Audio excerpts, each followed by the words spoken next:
السلام علیکم، welcome to my channel کے ناولز۔ ایک شاندار کمپلیٹ ناول لے کے حاضر ہوں جس کا نام ہے دل ٹھہر جانے کے موسم۔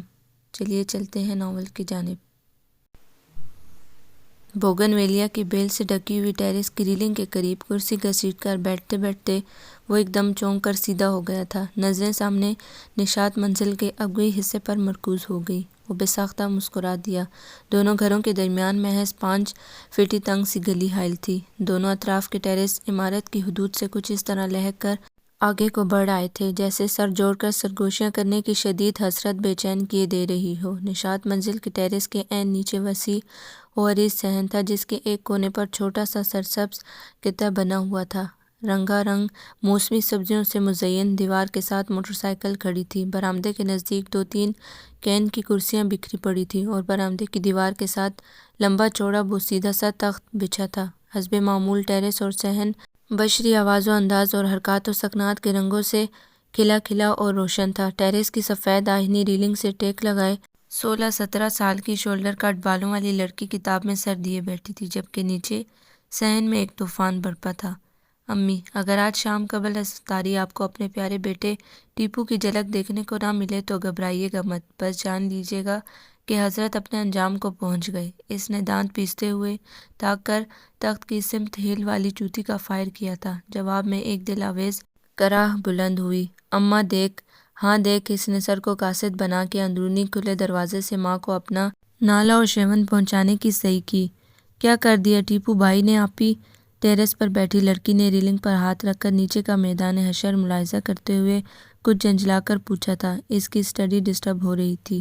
اس نے تو جو کرنا تھا کر دیا، اب یہ دیکھو کہ میں اس کا کیا کرتی ہوں۔ آپی نے جوتی کا دوسرا فائر داغتے ہوئے بڑے باعزم لہجے میں جواب دیا۔ وہ ہنس پڑی۔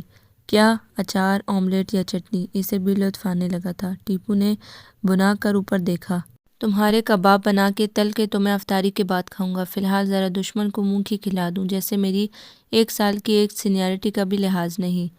آپی بھاگ کر کھلے دروازے سے اندر داخل ہو کر پلک جھپکتے میں اپنی پنسل ہیل کا جوڑا لے آئی تھی۔ اس آتشی ہتھیار کا وار ڈاٹھا خطرناک تھا اور سہنے کے لیے بڑے دل گردے کی ضرورت تھی، لہٰذا بچاؤ کے لیے اس نے اندر سے برآمد ہوتے شامت اعمال کے مارے 10-12 سالہ لڑکے کو ڈھال کی صورت میں آگے کر دیا کہ کچھ اس کا لحاظ کر جائے گی، مگر بہت دیر ہو چکی تھی۔ وہ اس سے پہلے ہی دنا دن فائر کھول چکی تھی۔ چھوٹے میاں تیورا کر گرے، تحیر کے عالم میں ادھر ادھر دیکھا، ایک زناٹے دار چیخ ماری اور پورے سرتال اور والیوم کے ساتھ شروع ہو گئے۔ اسی دم اندر سے امی برآمد ہوئیں۔ میرے اللہ، کیا ہو رہا ہے یہاں؟ انہوں نے ڈپٹ کر دونوں سے پوچھا، جن کا جوش حریفانہ۔ چھوٹے میاں کے منہ کا غار کھلنے سے کافی حد تک سرد پڑ چکا تھا۔ مجھے توپ دم کرنے کا پروگرام بنا رہی تھی یہ۔ ٹیپو نے جھٹ ماں کے پیچھے پناہ لیتے ہوئے شکایت داغی۔ آپ کو پتہ ہے اس خبیث نے کیا کیا ہے میری قیمتی نئی نکور نائلون کی جرابوں کے ساتھ؟ آپی نے خونخوار نظروں سے اسے گھورتے ہوئے تیش کے عالم میں مٹھیاں بھینج کر ماں سے مخاطب ہو کر کہا تھا۔ انہیں اپنے فل بوٹس کے ساتھ پہن کر گیا تھا کھیلنے، تو واپس بھی تو کر دی ہے نا۔ ماں کے پیچھے چھپے چھپے اس نے سر نکال کر صفائی پیش کی تھی۔ آپی کے تو سر سے لگی اور تلووں پر بھجی۔ واپس اس حال میں کی ہیں کہ اب وہ بآسانی کلوروفارم کی جگہ استعمال کی جا سکتی ہیں، بلکہ ایک چھپکلی اور 2 کاکروچ تو ابھی ابھی انہیں سونگھ کر عالم مدہوشی کو پہنچ چکے ہیں۔ شاہبخت کو اپنا بے ساختہ قہقہہ ضبط کرنا دشوار تر ہوتا جا رہا تھا۔ اسی لمحے نیچے سے ربیہ کی پکار سنائی دی۔ اسے یہ ڈرامہ عین کلائمیکس پر چھوڑ کر نیچے جانا پڑا۔ دودھ والا گھنٹی پہ گھنٹی بجا رہا تھا۔ مائیگریشن کیس کی ساری کارروائی پوری ہو چکی ہے، تم کل سے کالج جوائن کر لو۔ اب کالج بس کی فیس بھی دے دی ہے، افطاری کے دوران اس نے بتایا۔ ربیہ کے چہرے پر خوشی دوڑ گئی۔ تھینکس گاڈ، میں تو ان 25 دنوں میں گھر میں اکیلی رہ رہ کر تنگ آ گئی تھی۔ چلو اس طرح میری فکر بھی کچھ کم ہوگی۔ آفس میں بھی سارا وقت تمہاری طرف دھیان لگا رہتا ہے۔ پکوڑوں سے انصاف کرتے ہوئے شاہبخت نے قدر طمانینت سے کہا، نئی جگہ، نئے لوگ، نئے حالات میں ایڈجسٹ کرنا کوہ گراں زیر کرنے سے کیا کم ہوگا؟ ہاں، وگرنہ اس قسم کی سچویشن کا تو کبھی سوچا بھی نہ تھا۔ ربیہ کے چہرے پر حزن و ملال کے سائے لہرا گئے۔ ٹیک اٹ ایزی یار۔ شاہبخت اس کا ہاتھ تھپ تھپا کر اٹھ کھڑا ہوا۔ تم یہ پھیلاوا سمیٹ لو، پھر نماز پڑھ کر واک کے لیے نکلیں گے۔ اس نے بیرونی دروازے کا رخ کیا۔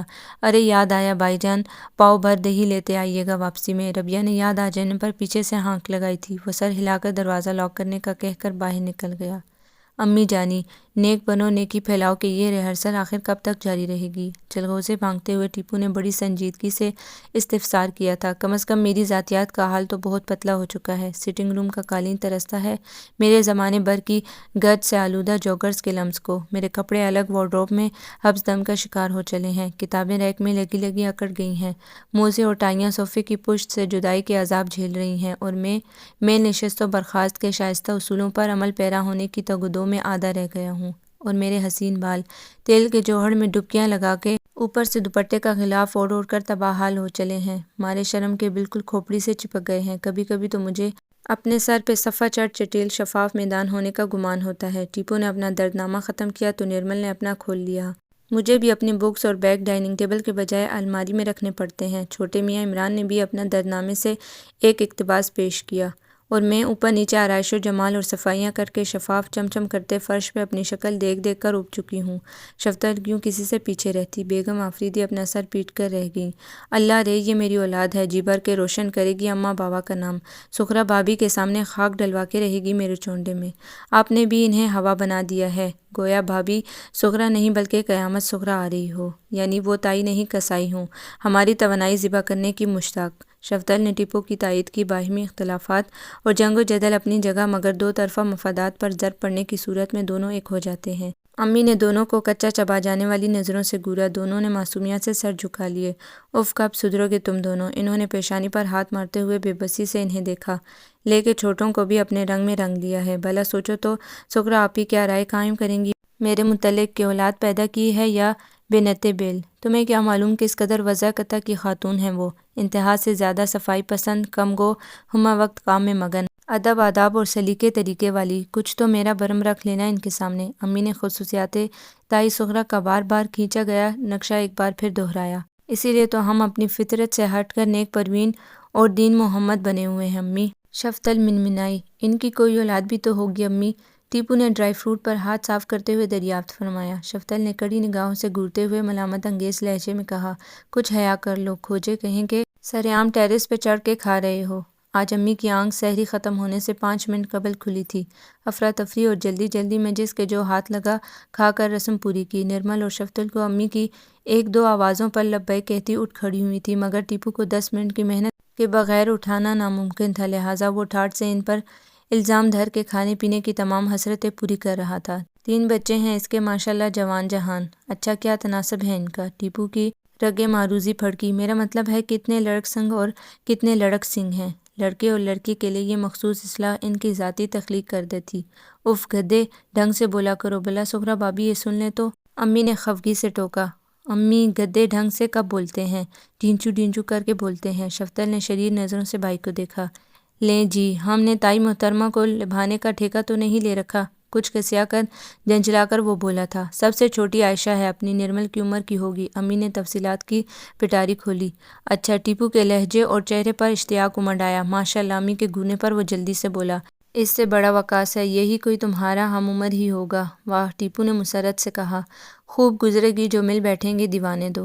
اور اس سے بڑا وقار ہے، وہ تو تم سے کافی بڑا ہے۔ امی تفصیلات کی زنبیل بند کر کے اٹھ کھڑی ہوئی۔ اب اٹھو اور پچھلی گلی میں افطاری دے آؤ۔ شفتل، تم بھی آؤ، پلیٹوں میں لگا دو سامان۔ امی نے کچن کے کھلے عقبی دروازے کا رخ کرتے ہوئے دونوں کو ان کی ڈیوٹی بتائی۔ وقار بھائی کافی بڑا، دوسرے معنوں میں تمہارا بوجھ تو ہمارے سینے سے سر کا۔ ٹیپو نے پرخیال انداز میں معنی خیز نظروں سے شفتل کو تاڑتے ہوئے کہا تھا، اور ساتھ ہی ایک دم لڑک کر سیڑھیوں کے پاس کھسک گیا تھا، وگرنہ شفتل کا پوری قوت سے داغا گیا تربوز کا اسکرٹ میزائل اس کے سر پر آ کر پھوٹتا۔ جی کون؟ شاب بخت باتھ روم میں غسل کر رہا تھا۔ ڈور بیل مسلسل ڈٹھائی سے چیخیں جا رہی تھی۔ بالآخر کوئی چارہ کار نہ پا کر ربیہ خود ہی گیٹ تک آئی تھی۔ بند گیٹ کی دوسری سمت براؤن چمکدار گھنے بالوں سے سجا خوشنما سر جھلک رہا تھا، تھوڑی سی فراخ پیشانی بھی نظر آ رہی تھی۔ گیٹ کے نچلے خلا سے چمکتے دمکتے پشاوری چپل نے آنے والے کے مرد ہونے کی واضح نشاندہی کی تھی، پھر آواز نے اس کی 100% تصدیق کر دی۔ جی، افطاری لے لیجئے، نشاط منزل سے۔ وہ مترنم رسیلی آواز کی حلاوت اپنے اندر جذب کرتے ہوئے کھنکار کر بولا تھا۔ ربیہ نے تذبذب کے عالم میں گیٹ کے اوپر سے جھلکتے بالوں کی ڈھیر کو دیکھا۔ گیٹ کے اوپر لگی گرل اتنی اونچی تھی کہ وہ ایڑیاں اٹھا کر بھی باہر سے آئی کوئی چیز نہیں پکڑ سکتی تھی۔ 1 منٹ ویٹ کیجئے گا۔ بالآخر کسی نتیجے پر پہنچ کر وہ اندر لپکی، چابی سے لاک کھولا۔ آواز ایسی رسیلی ہے ہے تو آواز والی کیسی ہوگی؟ ٹیپو کی متجسس نگاہیں اوپر اٹھیں اور پھر جیسے واپس پلٹنا بھول گئیں۔ وہ بت بنا دیکھتا کا دیکھتا رہ گیا۔ مجسم معصومیت، مجسم رعنائی، مجسم سادگی، کیا تھا اس پریوش، اس پیکر زیبا، اس دل نشین سراپے میں کہ اس کے دل کا ہر خلیہ لرزیدہ ہو گیا تھا۔ دھڑکنیں پسلی توڑ کر اس بت تناس کے قدموں میں لوٹنے کو مچل اٹھی تھیں۔ جی لائیے۔ کافی دیر تک اس کی سمت سے کوئی پیش دستی نہ ہونے پر ربیہ نے بالآخر خود ہی کہا تھا، پھر قدر حیرانی سے اس کے چہرے کی سمت نگاہ دوڑائی۔ اس کی تکابازی صحیح ثابت ہوئی۔ اس کا براؤن بالوں والا سر دیکھ کر اس نے اندازہ لگایا تھا کہ ضرور اس بندے کی آنکھیں بھی براؤن ہوں گی، مگر ان آنکھوں میں تحریر، خمار آلود و رافتہ سی کیفیت اس کے لیے خاصی بوکھلا دینے والی تھی۔ اس نے گھبرا کر اپنی لانبی پلکیں جھکا لیں۔ اس کی غزالی آنکھوں کی یعنی اس کے مسرکاں کی سنا سیدھی ٹیپو کے دل میں پیوست ہو گئی۔ کچھ دیر بعد وہ پلیٹ خالی کر کے اپنی طرف سے اس میں کچھ بھرتی کر کے لے آئی۔ ارے یہ تکلف کیوں کیا آپ نے؟ نگاہ سے اس کی آرتی اتارتے ہوئے وہ شائستگی سے بولا۔ شکریہ آپ کا، وہ آہستگی سے کہہ کر اندر کو ہو گئی۔ ٹیپو نے درستیدہ نگاہ گیٹ سے جھلکتے سراپے پر ڈالی، پھر 5 فٹی گلی عبور کر کے اپنے گھر کے عقبی دروازے سے اندر کی سمت بڑھ گیا۔ اس کی شربتی آنکھوں میں وہ دل فریب سراپا ہلکورے لے رہا تھا۔ نزاکت اور لطافت، وہ کف پا تک کے حیراں ہوں، سمن گل نصرتاً نثری در پرنیاں مخمل۔ وہ حیرانگی کے عالم میں خود سے مخاطب تھا۔ کس قدر سنجیدہ اور سادہ انداز تھا اس کا، کتنا شائستہ اور شائستہ لہجہ تھا۔ فی زمانہ ایسا مجسمہ حسن و تمکنت کہاں مل سکتا ہے؟ وہ جذب کے عالم میں سوچ رہا تھا۔ بھئی آہ، آج محترم ٹیپو افریدی بھی بے دل ہو گئے۔ اسے کہتے ہیں اونچی دکان پھیکا پکوان۔ ٹیپو نے شدید غیظ و غضب کے عالم میں انکشاف کیا تھا۔ اسے کہتے ہیں ڈول کا پول کھولنا۔ شفتل نے بھی دانت پیس کر جوش غضب کا اظہار کیا۔ اسے کہتے ہیں کھوکھلا چنا باجے گھنا۔ نرمل نے بھی مصرع طرح لگایا۔ اسے کہتے ہیں کھودا پہاڑ نکلا چوہا۔ عمران میاں کیوں نہ حصہ لیتے میدان جملہ بازی میں؟ اوف او، اب بس بھی کرو، امی کھسیائی ہوئی سی بولی۔ اب مجھے کیا خبر تھی ان 5 سالوں میں سغرا آپا اتنی بدل جائیں گی؟ وہ خجل ہو کر بولی۔ اتنی؟ ٹیپو کا دل جل کر راکھ ہو گیا۔ آپ صرف اتنی کی بات کرتی ہیں؟ مروا دیا ہمیں اٹھک بیٹھک کروا کے۔ دن رات تائی کی پرجلال پرنور پرہیبت صورت نگاہوں میں گھومتی رہتی ہے۔ سانس لیتے سوتے جاگتے آنے والے اندھ و ناک دونوں کا تصور ہولائے رکھتا۔ آپ نے ہمارا خون خشک کر کے رکھ دیا تھا۔ وہ ہانپنے لگا۔ اچھا بس نا، امی شرمندہ سی جھنجھلا کر بولی۔ چلو اسی بہانے تم لوگوں کو ڈھنگ تو آیا زندگی کا، اور ان کے رنگ ڈھنگ ملاحظہ کیے ہیں آپ نے؟ وہ تائی سغرا کے نونہالوں کے شفتل آگ بگولا ہو رہی تھی۔ تائی ماں اپنے اہل و عیال قطعی اس سے مختلف تھی۔ امی کی ساری تصویر کشی پر پانی پھر گیا تھا۔ آج صبح وہ تشریف لائی تھی۔ انہیں دیکھ کر سب کو جھٹکا سا لگا۔ جدید طرز کا فینسی سا شلوار کرتا پہنے، ٹشو کا دوپٹہ گلے میں ڈالے، رنگے ہوئے سرخ باب کٹ بالوں کے ہمراہ ڈھیرم ڈھیر جیولری اور میک اپ سے مزین سراپا۔ ان کے تو وہم و گمان میں بھی نہ تھا تائی محترمہ کا یہ انداز۔ ابھی 5-6 سال پہلے تایا جان کی وفات پر امی کوئٹہ گئی تھی۔ کچھ عرصے بعد وقار کو قطر میں جاب مل گئی تو ساری فیملی ادھر شفٹ ہو گئی۔ اب طویل عرصے بعد وطن واپس آئے تھے۔ 5 سالوں میں 5 صدیوں کا فرق سمٹ گیا تھا۔ بیگم آفریدی تو دم بخود رہ گئی تھی۔ بچوں کو تو انہوں نے صرف قصے ہی سنائے تھے، مگر خود وہ تو سغرا بھابھی کو برسوں سے جانتی تھی۔ شادی کے ابتدائی 7 سال ان کے ہمراہ گزرے تھے، پھر آفریدی صاحب کی پوسٹنگ پنڈی ہو گئی، یہی گھر بنا لیا، اور پھر جیسے کوئٹہ سے بالکل کٹ ہی گئے۔ اور ان کی اولاد الگ اپنی اپنی جگہ ایک عجوبہ تھی۔ عاشی بے انتہا کی ہونک، ڈری سہمی چڑیا کی مانند بھاری سی چادر میں ملبوس ماں کے شانے کے پیچھے چھپی لگی بیٹھی تھی۔ اس کی یتیم وحشت زدہ صورت دیکھ کر دل میں بے اختیار ترس اور رحم کا جذبہ ابھرتا تھا۔ دوسرے لمحے ماں بیٹی کو ایک ساتھ دیکھ کر بندہ مخمصے میں پڑ جاتا تھا کہ آیا جی بھر کر کہکہ لگائے یا دھاڑیں مار کر اس تضاد کے امتزاج پر ماتم کرے۔ سب سے بڑا وقار، انتہا سے زیادہ روڈ، حتے سے اکھڑ جانے والا، مخاطب کو کاٹ کھانے کو دوڑنے والا، انتہا سے زیادہ شفاق اور بے رحم تاثرات سے سجے چہرے والا۔ اس کی سلوٹ زدہ پیشانی پر مجال ہے جو بلوں کی ترتیب یا تعداد میں ان 12 گھنٹوں میں کوئی فرق پڑا ہو، بلکہ نرمل نے تو ہر گھنٹے میں پڑنے والے بلوں کے اضافے کا ریکارڈ بنا لیا تھا۔ درمیان کا وقاص البتہ کچھ معقول تھا، لیکن نارمل بہرحال وہ بھی نہ تھا۔ ذرا سی بات پر منہ پھاڑ کر بے تحاشا ہنستا، ہنستے ہوئے اس کے منہ کا پورا غار کھل جاتا، جہاں سے کبھی کبھی شدت شادمانی کے باعث تھوک کے فوارے پھوٹ پڑتے۔ پھر اس کا لہجہ بہت پاٹدار اور سماعت میں چبھنے والا تھا، کچھ ایسا ہی لب و لہجہ خود تائی سغرا کا بھی تھا۔ ٹیپو تو ہکا بکا رہ گیا تھا۔ یار شفو، یہ اپنے رشتہ دار ہیں نا؟ وہ ہراساں ہو کر پوچھ رہا تھا۔ میرا وجدان کہتا ہے میرے نہ صحیح مگر تمہارے رشتہ دار ضرور لگتے ہیں، شفتل نے سنجیدگی سے مذاق کیا۔ اندر سے وہ بھی بہت مایوس اور دل گرفتہ ہوئی تھی۔ مجھے تو مینٹل ہاسپٹل سے بھاگی ہوئی کوئی فیملی لگتی ہے۔ عمران نے خاصے سوچ و بچار کے بعد اپنا تجزیہ پیش کیا۔ جواب میں امی نے گھرکا۔ اے لو، بڑے میاں تو بڑے میاں، چھوٹے میاں سبحان اللہ، جاؤ جا کر اپنے بھائیوں کو ان کا کمرہ دکھاؤ، ویسے اصولاً تو انہیں پاگل خانے کا راستہ دکھانا چاہیے۔ کیوں؟ شفتل نے پرخیال انداز میں ٹیپو سے کہا۔ شفو، اب تم مجھ سے پٹ جاؤ گی، امی ناراض ہونے لگیں۔ چلو جا کر نرمل کے ساتھ ٹیبل لگواؤ اور ٹیپو تم بازار سے کوک کا ایک کریٹ لے آؤ۔ انہوں نے سب کو کام پر لگا دیا۔ ربیہ، مجھے اوپر چائے پہنچا دینا، شابخت کہہ کر ٹیریس کی سمت بڑھ گیا۔ نشاط منزل کا ٹیریس حسب معمول رنگ، روشنی اور خوشبو کی تمام تر لطافتوں اور رونقوں سے معمور تھا، البتہ تعداد اور تناسب میں حیرت انگیز طور پر اضافہ ہو چکا تھا۔ کیا ان کے ہاں مہمان آئے ہوئے ہیں؟ کب آئے؟ مجھے تو خبر ہی نہ ہوئی۔ وہ متحیر سا رہ گیا، حالانکہ پچھلے ایک ماہ سے اس گھر کا عقبی صحن اور ٹیریس اس کی نظروں کے فوکس میں رہا تھا۔ شروع میں تو محض اتفاقیہ نگاہ اٹھ جایا کرتی تھی، پھر رفتہ رفتہ نشاط منزل کی رونقیں ہنگامے اس کے معمولات اور دلچسپیوں کا جزو بنتے گئے۔ یوں لگتا یہ سب نظارے اس کی زندگی کا حصہ بن چکے ہیں۔ ایک دن اگر ٹیریس پر نہ آتا تو دل نامعلوم سی خلش اور خالی پن کا شکار ہو جاتا۔ یہ شہر، یہ کرائے کا گھر ایک ماہ قبل ان کے لیے قطعی اجنبی تھا۔ ایک حادثے میں ان کے والدین جاں بحق ہو گئے۔ باپ کوئی وسیع و عریض جائیداد چھوڑ کر نہیں مرا تھا، بس اتنا تھا کہ اس نے MSc کر لیا اور ربیہ کا انٹر ہو گیا۔ نوکری کے لیے ہاتھ پاؤں مارنے شروع کیے۔ بڑی تگ و دو اور طویل انتظار کے بعد بالآخر پنڈی میں ایک معقول جاب مل گئی۔ لاہور میں اکیلی بہن کو چھوڑنا ممکن نہ تھا، لہٰذا کالج سے پنڈی مائیگریشن کرائی، لاہور کا مکان کرائے پر چڑھایا اور پنڈی شفٹ ہو گئے۔ یہاں نہ کوئی جان پہچان کا بندہ تھا، نہ دوست آشنا، اجنبی شہر کے اجنبی رہگزر پرانی خوبصورت یادوں کی راکھ کو ریتتی، دل و جاں کو زخم زخم کر دیتی۔ وہ تو بہرحال مرد تھا، مگر ربیہ شروع میں یہاں کی تنہائی، اجنبیت اور ماحول سے بہت وحشت زدہ ہو گئی تھی۔ شفتل اس سنگین صورت والے مرد کو چائے پیش کر رہی تھی، بڑے خوشگوار سے انداز میں۔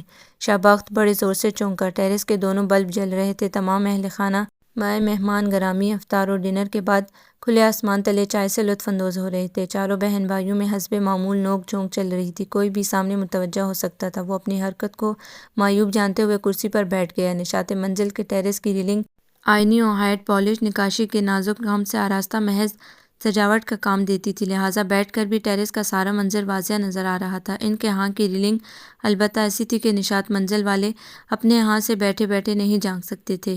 اس اکڑ سے مرد نے چائے پینے سے انکار کر دیا تھا، سو شفتل ماں کی ہدایت پر کافی بنا کے لے آئی۔ اے ہے بیٹی، اس کو گرین ٹی کا شوق ہے۔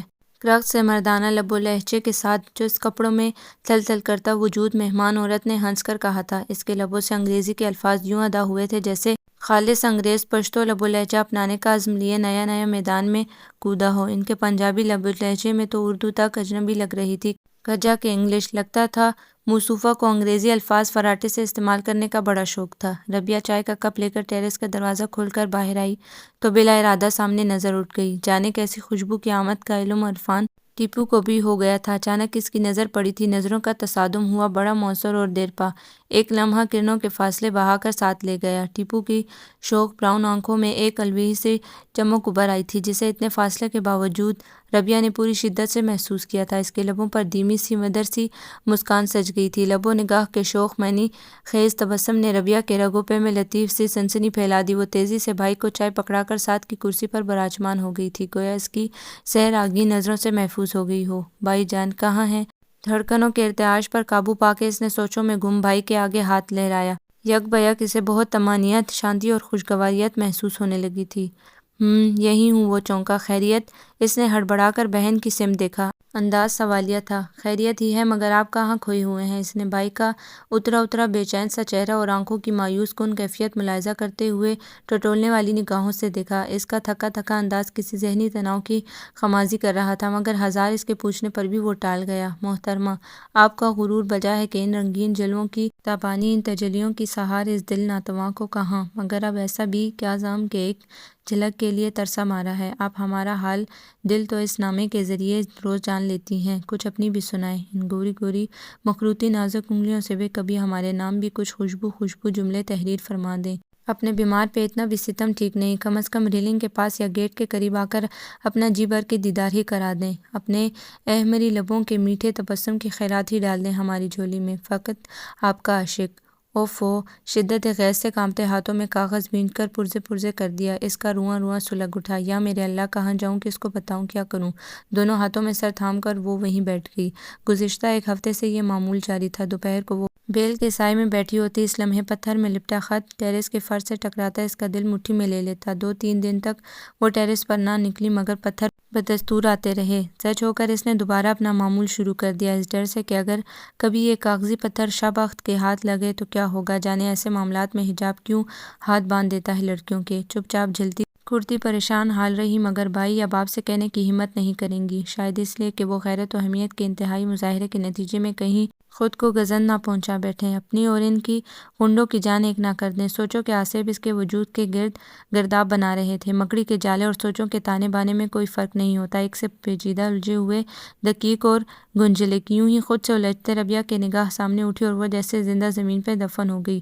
شفدر ریلنگ میں کپڑے پھیلاتے ہوئے پوری طرح اس کی طرف متوجہ تھی اور اس کا کچھ کھوج لگانے والا متجسس سا انداز شاہد تھا کہ وہ کچھ ساتھ پیشتر رونما ہونے والے واقعے کی جزیات ملاحظہ کر چکی ہے، کیونکہ اس پر سرسری سی نگاہ ڈال کر وہ گلی میں کھڑے لڑکے کو بغور دیکھ رہی تھی۔ ربیہ کی سانسیں اٹکنے لگی۔ اف، سرعام تذلیل اور رسوائی کی داستان کا آغاز ہو چکا تھا۔ کیا سوچ رہی ہوگی وہ اور کس کس سے ذکر کرے گی؟ دکھا کر ایک جھلک دل کو نہایت کر گیا بےقل۔ آج کل ٹیپو کی زبان پر نذیر اکبر آبادی کے اسی مصرعے کا مترنم ورد تھا۔ اوفو، کیا نذیر صاحب یہی مصرعہ کہہ کر گزر گئے تھے؟ تواتر سے ایک ہی فقرے کا بار بار اعادہ شفتل کی سماعت پر گرا گزرنے لگا تھا۔ ہرگز نہیں۔ ٹیپو مخمور آنکھیں کھول کر دھیرے سے مسکرایا۔ وہ تو یہ بھی کہتے ہیں کہ جب ایسا حسن ببو کا ہو دلتاب بھلا کیوں کر لاوے، وہ مکھڑا چاند کا ٹکڑا سا جو دیکھ پری کو غش آوے۔ یہ اپنے ٹیپو افریدی صاحب ہی ہیں نا؟ شفتل نے حیرانی سے نرمل سے دریافت کیا۔ بخدا ایسا دھیمے سروں میں بجتا ساز اور ایسی شائستہ بیانی کا مظاہرہ پہلی دفعہ میرے سامنے ہوا ہے۔ ٹیپو اس کا طنز پی کر بدستور دل نشین خیالات میں کھویا رہا۔ اس کی نگاہ میں، دل میں، دھڑکنوں میں، تخیل میں بس ایک چہرہ بس گیا تھا، سادہ، سنجیدہ، معصوم، شائستہ، پروقار۔ اس کی ایک ایک ادا نے ہزار بار ہزار حروف میں چشمِ تصور میں جلوہ گیری کر کے حشر برپا کیا تھا۔ تم نے بنا دیا ہے کیا سے کیا مجھے، وہ ایک نئی ترنگ سے گنگنانے لگا۔ شفتل کی نگاہوں میں کل دوپہر کا منظر روشن ہو گیا۔ بتا دوں اسے کہ تمہاری منزل کوٹھی ہے مگر نہیں۔ اس نے دماغ کی تجویز خود ہی رد کر دی۔ تصدیق بہرحال ضروری ہے۔ اسی لمحے آندھی طوفان کی رفتار سے عمران عقبی صحن میں داخل ہوا۔ تائی عید کارڈ خریدنے بازار جا رہی ہیں، جس نے جانا ہو تیار ہو جائے۔ ہرا، تائی کے ساتھ شاپنگ، وہ بھی عید کارڈز کی؟ ٹیپو اچھل کر کھڑا ہو گیا۔ شفتل نے بھی دروازے کی جانب دوڑ لگانے میں دیر نہیں کی۔ تھوڑی دیر میں سوائے وقار اور بیگم آفریدی کے سب لدے لدائے شاپنگ کے لیے روانہ ہو چکے تھے۔ بھائی کارڈ والے، ہمیں وہ والے کارڈ دکھاؤ جو بہت بیاٹی فول ہوں۔ کاسنی کلر کا ریشمی لہنگا دونوں ہاتھ میں سنبھالے، سرخ بڑا سا بیگ شانے پر ڈالے، سرخ رنگ ہوئے بوب کٹ بالوں سے سجے جوڑیوں سے بھرے جو میک اپ کے اناڑی پن کے باعث مزید نمایاں ہو رہی تھی، چہرے پر رنگین شیشوں کی اینک لگائے اپنی طرف سے وہ بڑی چیز بنی ہوئی تھیں۔ الگ تھلگ کونے پر ربیہ کے لیے مناسب سا عید کارڈ منتخب کرتے شبخت نے کراری سی قدرے الرٹ سی آواز سن کر بے اختیار پلٹ کر دیکھا۔ بے ساختہ لبوں پر دھیمی سی مسکراہٹ تیر گئی۔ وہ پورا شرارتی ٹولہ ماں اپنے مہمانوں کے سٹال کے قریب استادہ تھا۔ تائی جان، بلڈی پھول تو آپ کے گھر پہ ہی بہترے ہیں، آپ بیوٹی فل پر ہی اکتفا کر لیجئے۔ بڑی تگ و دو کے بعد اپنے اندر ابلتے قہقہے کو دبا کر ٹیپو نے جیسے بڑی دردمندی سے مشورہ دیا تھا۔ دکاندار نے سر اٹھا کر بڑی مضحکہ خیز نگاہوں سے بڑی بی کو دیکھا تھا۔ وہ ناک چڑھائے سارے کارڈز ریجیکٹ کیے جا رہی تھی۔ موئی، یہ تو ذرا بھی پارٹی نہیں۔ تائی کا مطلب ہے آپ کے ہاں پریٹی کارڈ نہیں ہیں؟ دکاندار کی سوالیہ نگاہوں کے جواب میں نرمل نے اطمینان سے تائی کی اصطلاح کی وضاحت کی تھی۔ شبخت کو حقیقتاً اپنی ہنسی دبانے کے لیے بڑی محنت کرنا پڑی۔ بڑی تگ و دو کے بعد اللہ اللہ کر کے انہوں نے 3 کارڈ خریدے، 2 سعودیہ میں مقیم اپنے بھائیوں کے لیے اور ایک عاشی بی کی متوقع و مجوزہ سسرال کے لیے۔ آخری عید کارڈ بڑی چھانٹی کے بعد انہوں نے پسند کیا تھا، بقول ان کے اس کی پکچر بہت بیاٹی فل ہے۔ پہل ٹیپو نے اندر کی انگریزی میں لکھی عبارت پڑھ کر اعتراض کیا مگر پھر شفتل کے اشارے پر کچھ سوچ کے چپ ہو رہا۔ شفتل اور نرمل نے تائی کے اس انتخاب کی جی بھر کی تعریف کی، زمین آسمان کے کلابے ملا دیے۔ رہا وکاس تو اسے ماں کو بے وقوف بنانے کی اسکیم کا کوئی افسوس نہیں تھا۔ وہ اسی میں خوش منہ پھاڑ کے کہکے لگا رہا تھا کہ چلو ایک انجوائمنٹ سہی، اور یہ لائی ہوں میں عاشق کے سسرال پوسٹ کرنے کو۔ گھر آ کر بیگم آفریدی اور وقار کو دکھاتے ہوئے تائی بصد ناز بولی تھی۔ امی نے پڑھ کر جیٹھانی انداز میں جیٹھانی کو دیکھا۔ وقار کی پیشانی کی لکیروں میں اضافہ ہو گیا۔ یہ کیسا اٹھا لائی ہیں امی، دیکھ تو لیتی، وہ ناگواری سے بولا۔ اے لو، اچھی طرح دیکھ بھال کے ہی تو لائی ہوں، دو ادھر مجھے۔ انہوں نے خفگی سے کارڈ جپٹ لیا تو وہ داد و تحسن کے ڈونگروں کی منتظر تھی۔ کھول کر بذات خود معائنہ کیا، سنہرے انگریزی حروف پر مشتمل اس لمبی سی عبارت کو تفہیمی انداز میں کھنگالا۔ اے شفو بیٹی، کیا بتلایا تھا تم نے اس کا مطلب؟ تائی، اس کا مطلب ہے بہت زیادہ عید مبارک۔ اس نے کنکیوں سے وقار کے بگڑتے چہرے کو دیکھتے ہوئے سادگی سے جواب دیا۔ تائی کچھ مطمئن نہ ہوئی۔ پر یہ تو بہت لمبی عبارت ہے۔ وہ سنہری حروف کو یوں تک رہی تھی جیسے کھوج لگانا چاہتی ہو۔ تو اس کا مطلب ہے تائی کو بہت لمبی، بہت میٹھی، بہت پیاری عید مبارک ہو۔ ٹیپو نے ہنسی ضبط کرتے ہوئے متانت سے ان کی تسلی کر دی۔ تائی نے مطمئن انداز میں سر ہلایا۔ بھابھی، یہ کارڈ آپ عاشق کے سسرال روانہ کریں گی؟ یہ تو قطعی نامناسب ہے۔ اپنی اولاد کی شرارت پر نالا امی نے قدرے ہچکچا کر انہیں مخاطب کیا۔ تمہیں زیادہ پتہ ہے، بس کرو تم۔ تائی نے ناراضگی سے انہیں دیکھا۔ اب اس کے اوپر لکھوں کیا؟ تم لوگ ذرا مجھے گائیڈ کرو۔ تائی ان کی سمت متوجہ ہو کر کسی نوعمر لڑکی سے اشتیاق سے بولی تھی۔ کوئی خوبصورت شعر بتاؤ مجھے۔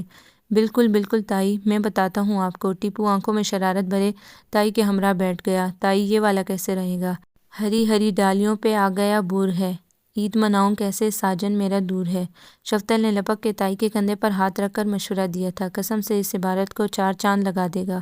ہٹو شریر، تائی شرما کر ہنس دی۔ وقاص نے منہ پھاڑ کر قہقہ لگایا۔ حسب عادت نرمل اور ٹیپو نے اشاروں سے شفتل کی پیٹھ تھپکی کہ صحیح جاری ہو۔ آشی بھی تو اپنے سسرال کے ذکر پر ہی لاج سے سمٹ کر محفل سے کوچ فرما چکی تھی۔ امی چائے بنانے کے لیے روانہ ہو چکی تھی، سو بہن بھائیوں کو کھیل کھیلنے کا پورا موقع ہاتھ آ گیا تھا۔ وقار نے تل ملائی ہوئی نگاہ شفتل پر ڈالی اور تیزی سے باہر نکل گیا۔ ویسے تائی، یہ کارڈ آپ اپنی کسی محبوب ہستی کو دے دیں۔ ٹیپو نے معنی خیز نگاہ شفتل پر ڈال کر سنجیدگی سے تائی کو مشورہ دیا۔ شفتل نے اس کی شرارت پر مسکرا دی۔ محبوب کو بڑا چبا کر زور دے کر ادا کیا تھا، پر تایا جان تو اللہ کو پیارے ہو چکے ہیں۔ چچ، شفتل نے افسوس سے سر ہلایا۔ تو کیا ہوا؟ تائی، جاتے ہوئے ساتھ لے جائیے گا یہ کارڈ۔ ایسی کیا بات ہے؟ ٹیپو نے جیسے تائی کو حوصلہ دیا، ایک فرمائشی قہقہ پڑا۔ چائے میز پر رکھتے ہوئے امی نے غصے سے انہیں گھورا۔ اللہ سلامت رکھے، بھابھی کو شرم تو نہیں آتی؟ وہ جیٹھانی کے سامنے شرمندہ ہوئے جا رہی تھی۔ کیسی ناہنچار اولاد ہے، ان کے منہ پر ان کی موت کی باتیں کر رہی ہے۔ تائی لاکھ بیوقوف سہی مگر کچھ نہ کچھ فہم تو رکھتی تھی۔ انہیں اندازہ ہو چلا تھا کہ کس شان سے وہ بیوقوف بنائی گئی ہیں۔ اے مجھے نکو بنا رہے ہیں تمہارے بچے، وہ جیسے بڑے صدمے سے بولی۔ لو ذرا تم پڑھ کے سناؤ، کیا مطلب ہے اس کا؟ انہوں نے کارڈ کے اندر لکھی عبارت دیورانی کو پڑھنے کے لیے دکھائی۔ اس کا اردو ترجمہ ہے، میرے دل کو مسکراتے لبوں سے چھوؤ۔ امی نے جیسے ہار کر بالآخر پڑھ دیا۔ ان کا چہرہ قدرے تب گیا تھا۔ اف، کس قدر بکواس جملہ تھا۔ تائی کے چہرے پر زلزلے کے تمام آثار ہویدا ہو گئے۔ ٹیپو اور شفتل سب سے پہلے دروازے کی سمت لپکے تھے اور ان کے پیچھے باقی سب سرپٹ بھاگتے ہوئے۔ شفتل کوریڈور کے آخری سرے پر پہنچ گئی۔ ارد گرد ملکچا سا اندھیرا پھیلا ہوا تھا۔ تم میری ماں کو بیوقوف بنا رہی تھی؟ پھولے پھولے سانس درست کرتے ہوئے جوں ہی اس نے دیوار سے ٹیک لگائی، یکلخت اس کا ہاتھ ایک مضبوط کھدرے ہاتھ میں آ گیا۔ لہجہ انتہائی درست اور تند تھا۔ وہ سناٹے میں آ گئی۔ کس نے حق دیا ہے تمہیں ایک معصوم عورت کو ورغلانے کا؟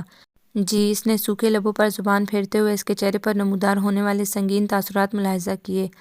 تائی اور معصوم، اور جی میں انہیں ورغلا رہی تھی۔ بھلا کاہے کو؟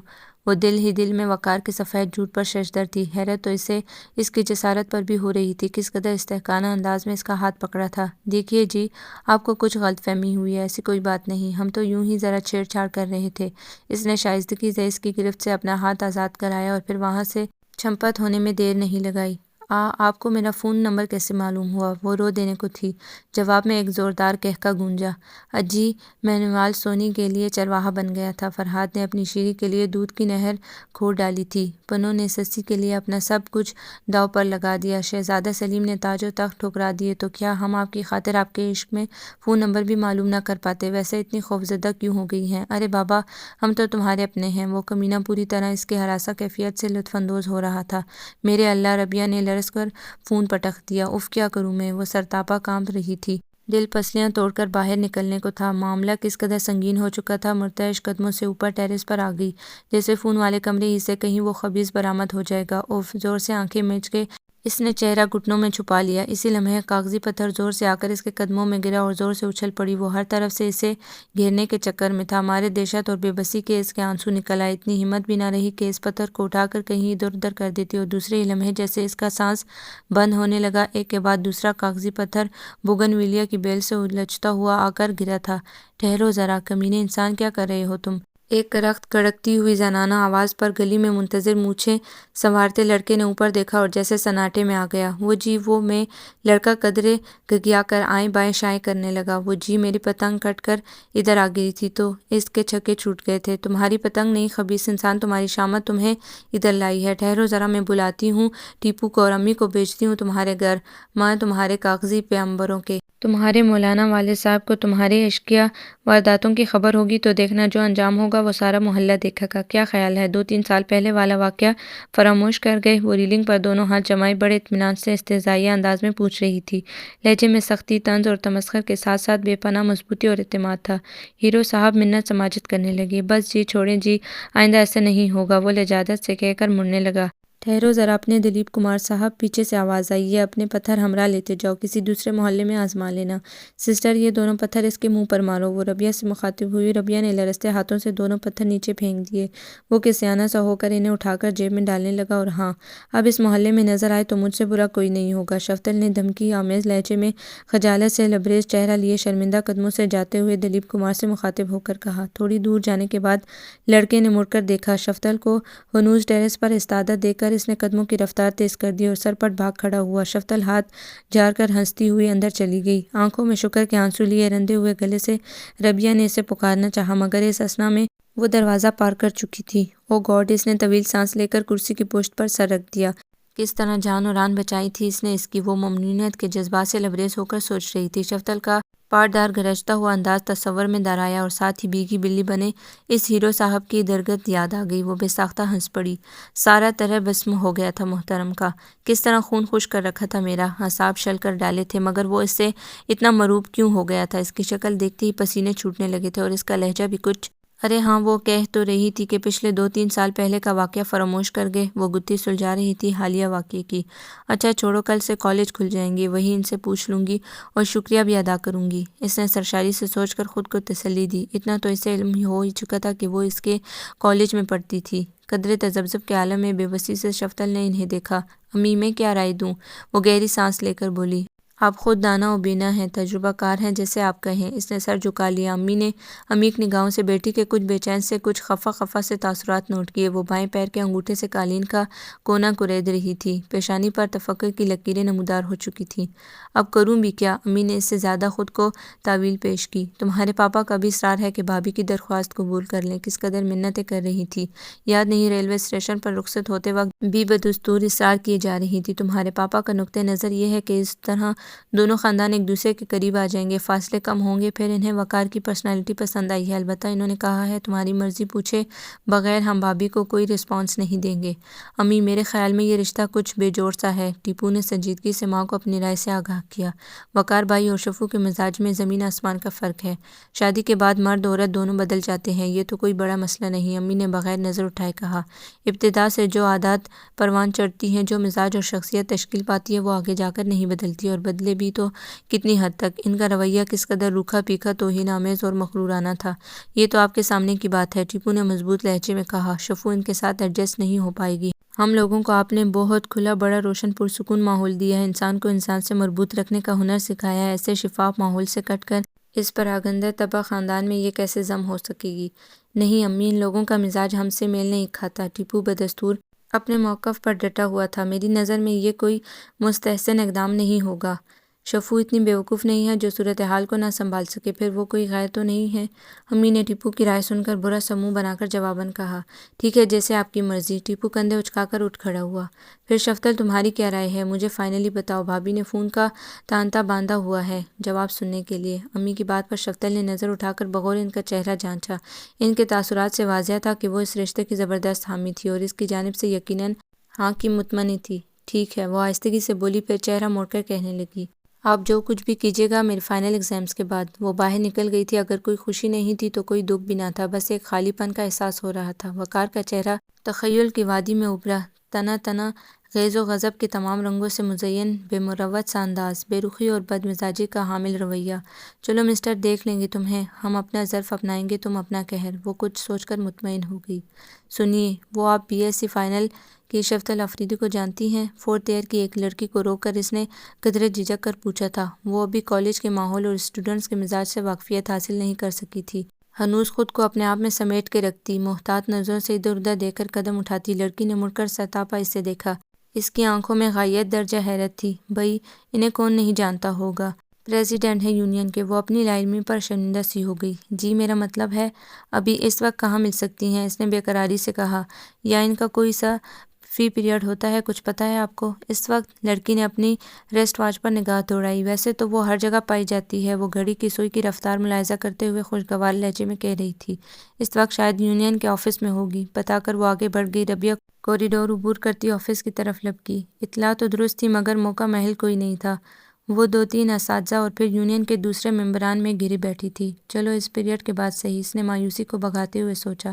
پھر وقتاً فوقتاً ہر پیریڈ میں corridor, staff room, departments, college ground, hall اور کلرک روم وغیرہ میں جھانکتی، چکر لگاتی رہی۔ ہر جگہ وہ مل جاتی مگر کسی دوسرے سے بات کرتی اور یہ جرأت وہ خود میں نہیں پاتی تھی کہ براہ راست سب کے سامنے مخاطب کرے۔ کلاسز آف ہونے کے بعد دل گرفتگی کے عالم میں وہ بس اسٹینڈ کے پاس آئی۔ اپنے مطلوبہ روٹ کی بس میں ٹھنس ٹھنسا کے کھڑے ہونے کی جگہ ڈھونڈی۔ بسیں چلنے کو تیار، آخری تنبیہ ہارن دے رہی تھی۔ پہل تو اتنے رش میں اسے اپنا دم گھٹتا ہوا محسوس ہوتا تھا۔ وہ کبھی کالج یا اسکول بس کی عادی نہیں رہی تھی، ہمیشہ ابو جان یا بخت بھائی پک اینڈ ڈراپ کرتے تھے، مگر اب صورتحال مختلف تھی۔ ہے لڑکی ادھر آ جاؤ۔ دفعتاً کسی نے پیچھے سے اس کا دوپٹہ کھینچتے ہوئے بلند آواز میں کہا۔ اس نے مڑ کر دیکھا، قدرے بوکھلائے گھبرائے انداز میں، اور پھر جیسے ساکت رہ گئی۔ آپ خوشی سے چھلکتے لہجے میں اس کے قریب کھسکتی ہوئی ساتھ بیٹھ گئی جہاں پہلے شفتل کا بیگ دھرا تھا۔ تھینکس، میں آپ کو پورے 2 ہفتوں سے ڈھونڈ رہی تھی۔ کہاں تھی آپ؟ وہ بےتابی سے دریافت کر رہی تھی۔ مجھے آپ کا شکریہ ادا کرنا تھا، آپ نے اتنے بڑے جنجال سے میری جان چھڑا دی۔ وہ بغیر سانس لیے بولے جا رہی تھی، مبادا پھر کوئی شفتل کو اپنے میں انگیج کر لے۔ بھئی میری منگنی کا سلسلہ تھا، اس لیے چھٹی پہ تھی۔ اڑتے بالوں کو سمیٹتے ہوئے اس نے عام سے لہجے میں کہا۔ ربیہ نے حیران نگاہوں سے اسے دیکھا۔ اتنے بے نیاز سے انداز میں اتنی اہم خبر، کوئی شرم یا جھجک یا دھیرج پن نہیں تھا اس کے انداز میں، جیسے کوئی کہہ رہا ہو ہاں وہ میں کل بازار گیا تھا اسی لیے۔ اس کا ارادہ تو تھا شفتل کو اس تعلق کی نسبت سے شوق سے انداز میں چھیڑنے کا، مگر اس کا لاپرواہ عام سا انداز دے کر ملتوی کر دیا۔ آپ کیا جانتی ہیں اس گنڈے کو؟ اس نے نظریں جھکا کر دھڑکتے دل سے آغاز کیا۔ ارے بھائی اسے کون نہیں جانتا، عشق اور مشق کی طرف بدگماشی میں چھپائے نہیں چھپتی۔ اس کے انداز سے لگ رہا تھا جیسے اس نے واقعے کو کوئی اہمیت نہیں دی تھی۔ بہرحال تم کسی قسم کے اندیشے کو دل میں جگہ نہ دو۔ اس نے بے تکلفانہ اس کے کندھے پر ہاتھ رکھ دیا۔ وہ آئندہ تمہارے سائے کو بھی چھونے کی جرأت نہیں کرے گا۔ اگر تم پہلے دن سے ہی خوفزدہ ہونے کے بجائے اس کی طبیعت صاف کر دیتی تو وہ لفنگا کبھی دوبارہ ادھر نہ آتا۔ اس قسم کے اسٹریٹ ہیرو مقابل کے ماتھے پر پڑتے بل دے کر اس کا سخت لہجہ سن کر ہی پانی ہو جاتے ہیں۔ شفتل بیگ سے نیل کٹر نکال کر ناخن کاٹنے لگی۔ پھر وہ اپنے باپ سے بہت ڈرتا ہے۔ ایک دفعہ میرا فون نمبر کہیں سے مل گیا، اسے لے کر تنگ کر مارا۔ میں نے کیا کیا؟ اس کے گھر کا پتہ نوٹ کیا، باپ کا نام پڑھا اور ڈائریکٹری سے نمبر کھنگال کر ساری داستان اس کے باپ کو کہہ سنائی۔ شام کو امی اس کی ماں کے ہاں گئیں۔ ٹیپو نے مار مار کر اس کا برکس نکال دیا۔ دیکھا تھا اس دن کیسے میری شکل دیکھ کر بھدک کے بھاگا تھا، بزدل، اس نے ہونٹ سکوڑ کے کہا۔ ربیہ اس کے پراعتماد لہجے، اس کے پرسکون اور قدرے بے نیاز سے انداز، اس کے چہرے اور آنکھوں سے ہویدہ مضبوطی اور پرتمکنہ تاثرات سے بہت متاثر ہوئی۔ کبھی آنا ہمارے ہاں بھائی۔ اسٹاپ پر اترتے ہوئے شفتل نے اسے دعوت دی۔ جی ضرور، اس کے لہجے میں خلوص کی خوشبو محسوس کر کے ربیہ نے مسکرا کر وعدہ کر لیا، بلکہ اگلے ہفتے سپہر کو وعدہ پورا کرنے کے لیے وہ سچ مچ چلی آئی۔ اگبی دروازہ ٹیپو نے کھولا تھا۔ جی وہ مجھے شفتل سے ملنا ہے۔ جانے کیوں وہ گھبرا سی گئی تھی۔ وہ بھنور اسی بری آنکھوں جیسے اس کے چہرے پر گھڑ کر رہ گئی تھی۔ نظروں کی تپش سے اس کے پسینے چھوٹنے لگے۔ وہ ایک ٹک اسے گھورے جا رہا تھا۔ شعلہ فشاں رخساروں پر خمدار پلکوں کا رقص ٹیپو کا کل ضبط ہو قرار لوٹے لیے جا رہا تھا۔ اس کا دل نشین سراپا اس کے ہوش و حواس چھین کر لے گیا۔ وہ ایک ٹک پاگلوں کی طرح اسے تک رہا تھا۔ وہ میں ربیہ کے اوسان خطا ہونے لگے۔ ہاتھ مسلتے ہوئے پھنسے پھنسے گلے سے کہا، او آئیے پلیز۔ ٹیپو بھی جیسے ہوش میں آ گیا، راستہ چھوڑ کر اندر آنے کی دعوت دی۔ ربیہ بمشکل اپنے اڑے ہوئے حواس مجتمع کر کے اندر کی سمت بڑھی تھی۔ بیگم آفریدی نے بہت خوش اخلاقی سے اس کی پذیرائی کی۔ جاؤ ٹیپو، شفو کو جگاؤ جا کر۔ امی نے بظاہر ٹیپ ریکارڈر کے اندرونی پرزوں کی صفائی میں مگن ایک کونے پر بیٹھے ٹیپو سے کہا، جو بباطن پوری طرح ان کی باتوں پر کان لگائے متوجہ تھا، ساتھ میں اڑتی پڑتی نگاہ ربیہ کے دل فریب مکھڑے پر بھی ڈال دیتا۔ وہ امی میں اور اسے اٹھاؤں؟ میں نے گڑبڑا کر ماں کو دیکھا، پھر کانوں کو ہاتھ لگایا۔ میں واضح طور پر معذرت کا طالب ہوں، آپ اچھی طرح جانتی ہیں محترمہ، پہلا فائر ہائی ہیل والی جوتی کا داغتی ہیں، میرے سر پر تو ویسے بھی یہی 4 بال رہ گئے ہیں۔ اس نے اپنے گھنے چمکدار براؤن بالوں میں ہاتھ پھیرتے ہوئے قطعیت سے کہا۔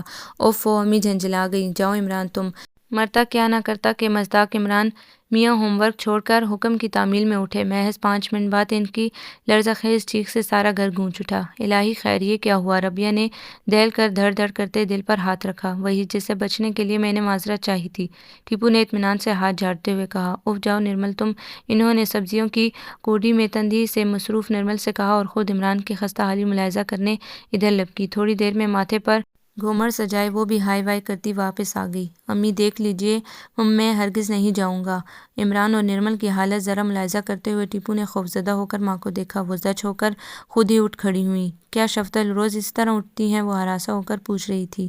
نہیں جی، دراصل دن کو جب وہ سوتی ہیں تو اپنی مرضی سے 5 بجے اٹھتی ہیں۔ اس سے پہلے اگر انہیں اٹھانے کی کوشش کی جائے تو اٹھانے والے کا یہی انجام ہوتا ہے۔ ماتھے کا گھومر سہلاتے ہوئے نرمل نے وقتی طور پر آہوں کراہوں کا سلسلہ منقطع کر کے جواب دیا تھا۔ امی کی 15 منٹ کی جاوشانی سے کی گئی کوششوں کے نتیجے میں وہ اس کے سامنے تھی، بڑے فریش، خوشگوار اور مطمئن انداز میں۔ کوئی دیکھ کر قیامت تک تسلیم نہ کر پاتا کہ چند ساتھ قبل ہونے والی خونریزی میں اس کا ہاتھ بھی ہو سکتا ہے۔ ربیہ کے جانے کے بعد ٹیپو نے جی بھر کے شفتل کے لتے لیے۔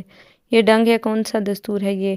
گدے کی طرح پڑی اینٹتی رہتی ہے محترمہ، کوئی بھلے انتظار کا سولی پہ لٹکا ادموا ہو جائے۔ وہ چین بجبیں ہو کر کہہ رہا تھا۔ اگلے گھر جائے گی تو 4 چوٹ کی مار کھائیں گی۔ اچھا ہے وقار بھائی سے تمہارا پالا پڑا ہے، درست کر دیں گے تمہیں بد عادتوں سمیت۔ وہ سلگ کر بڑبڑا رہا تھا۔ تم کیوں تاؤ کھا رہے ہو ہیں؟ شفتل نے اطمینان سے کہتے ہوئے اسے سرتاپا دیکھا۔ تمہارا کام تو نکل گیا ہے نا، تمہیں کیا مطلب میرے معاملات سے؟ اس ارشاد سے ڈپٹ کر وہ امی کی طرف متوجہ ہو گئی۔ میرا خیال ہے اس کے لیے بھی کوئی کنٹا تلاش کر ہی لیں۔ ویسے یہ ربیہ کیسی لگی آپ کو؟ کیا خیال ہے آپ کا اس کے بارے میں؟ اوہ تمہارے منہ میں گھی شکر! ٹیپو تو گویا نہال ہو گیا، بس نہیں چل رہا تھا ابھی بلائیں لے ڈالیں اس کی۔ کس قدر من پسند موضوع چھیڑا تھا اس نے۔ وہ ماں کی رائے جاننے کو پوری طرح ہمتن گوش ہو گیا۔ اس سے پہلے چھاجو میں برسنے والا محاورہ اردو کمپوزیشن میں پڑھا تھا، آج اس کا عملی مظاہرہ بھی دیکھ لیا۔ لگتا ہے سچ مچ اللہ میاں چھاج پر پر کر الٹ رہا ہے۔ اس نے ایک نظر تربتر لباس پر ڈالی، پھر برہم سی ہو کر آسمان کو دیکھا۔ اللہ، آج تو کوئی فلمی سچویشن بھی نمودار نہ ہونے کی قسم کھائی بیٹھی ہے۔ مجال ہے جو ایک بگاڑی والا گزرا ہو۔ اس نے کوفت سے سر جھٹکا۔ اس کوفت کا سبب سوچ سوچ کر وہ کھول رہی تھی۔ سراسر میری اپنی کوتاہی ہے۔ پیپر دے کر ٹھیک 12 بجے ہال سے نکل کر وہ بس اسٹینڈ کی سمت ہی بڑھی تھی۔ بس نے 12:30 بجے روانہ ہونا تھا۔ اس کے فائنل کے ایگزام ہو رہے تھے، باقی سب کلاسز کی چھٹیاں تھیں، سو سارے شہر کے اسٹاپ کی لڑکیوں کو پک اینڈ ڈراپ کرنے کی ذمہ داری ایک بس کے سپرد تھی۔ ابھی اسٹاف روم کے آگے سے گزر رہی تھی کہ مسز شمع انچارج یونین نے آواز دے کر بلا لیا۔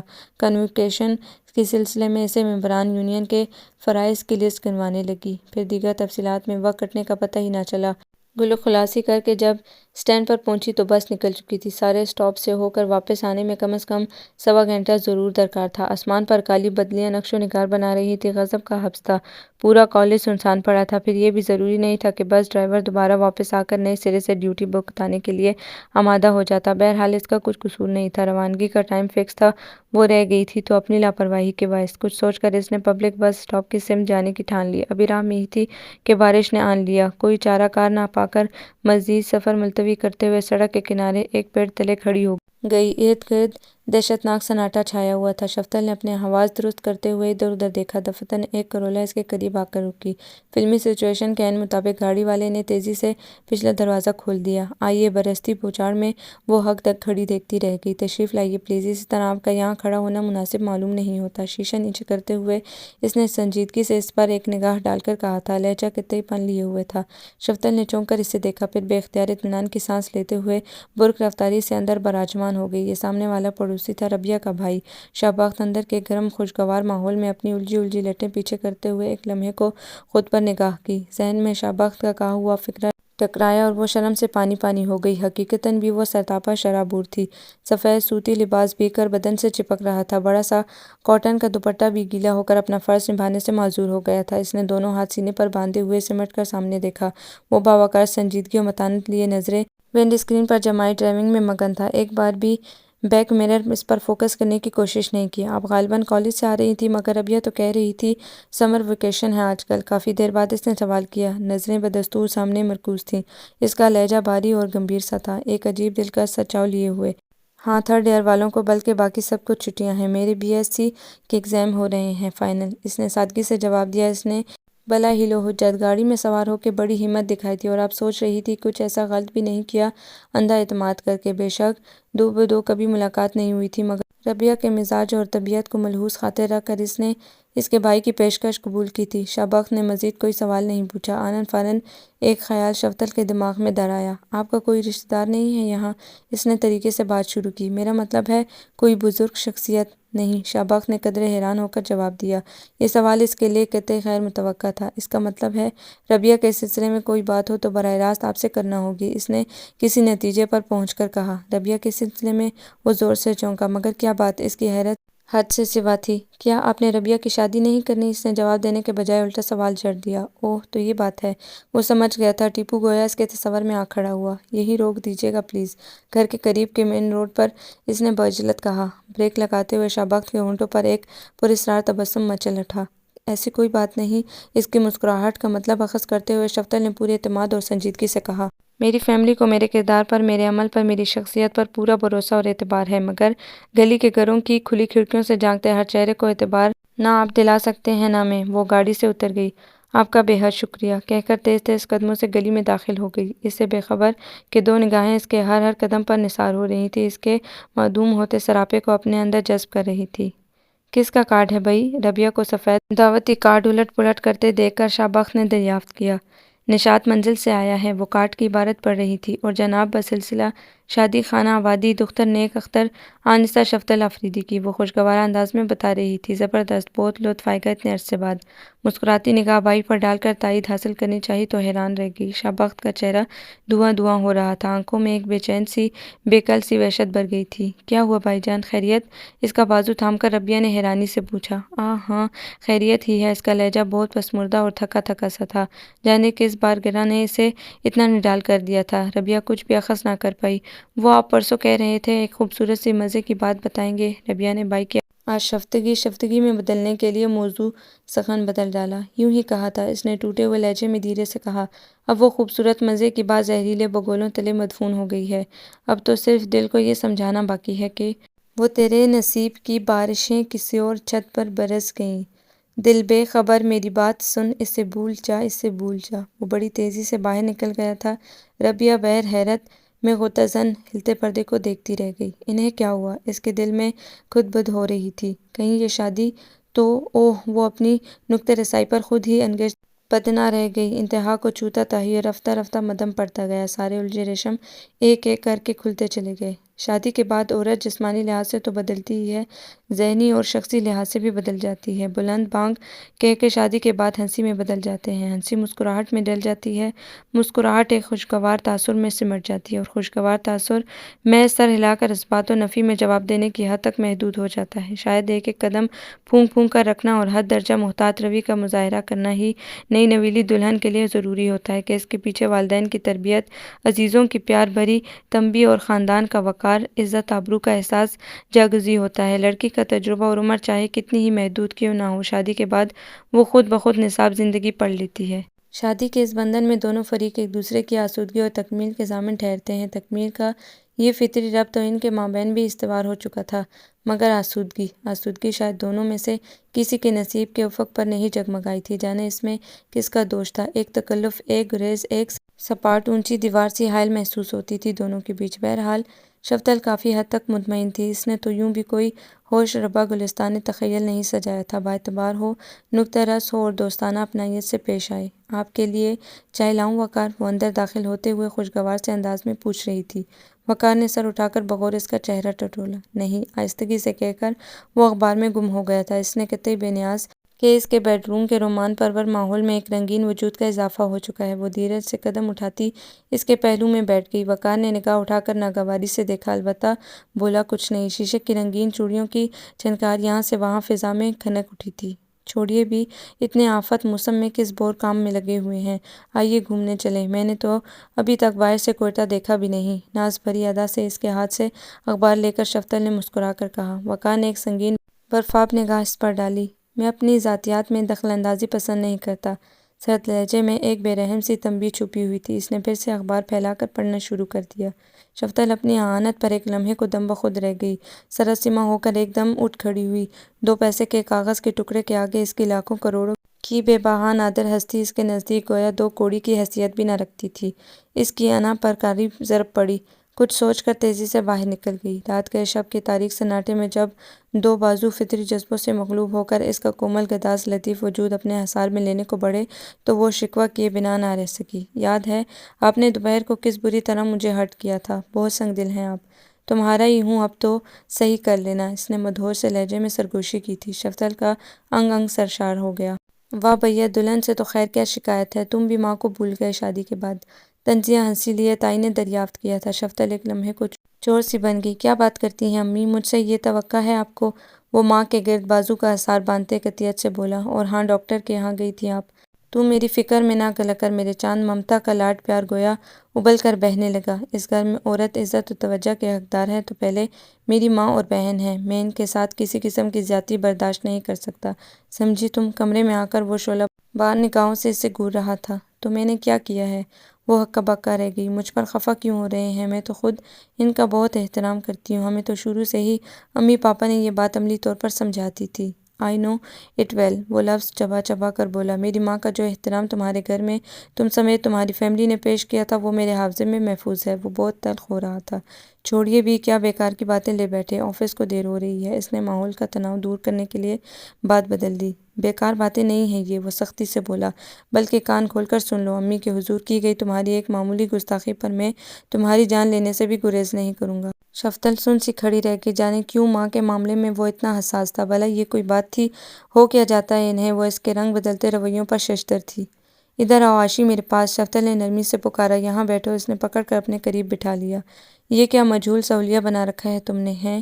اس نے سرتاپا بدرنگ سے مٹیالے رنگ کی چادر اور عجیب و غریب طرز کے کرتے شلوار میں ملبوس ہونک بنی آشی کو دیکھا، جو حسب معمول اس کی توجہ اور نرم گفتاری کے آگے حواس باختہ ہوئے جا رہی تھی۔ چہرے پر ہوائیاں اڑ رہی تھیں، بھویں احمقانہ انداز میں اچکائے نروس سی پلکیں چپکاتے اپنی طرف سے بہت اعتماد اور سکون کا مظاہرہ کر رہی تھی۔ بوکھلاہٹ چھپانے کے لیے ہاتھ کی انگلیاں مروڑ رہی تھی۔ شفتل کو اس پر بڑا ترس آیا۔ وہ اس کا مسئلہ سمجھ گئی تھی۔ شاید اب تک کسی نے موقع ہی نہیں دیا تھا اسے اپنی شخصیت اجاگر کرنے، آگے بڑھ کر پہل کرنے اور اپنی آنکھوں سے دنیا کو دیکھنے کا۔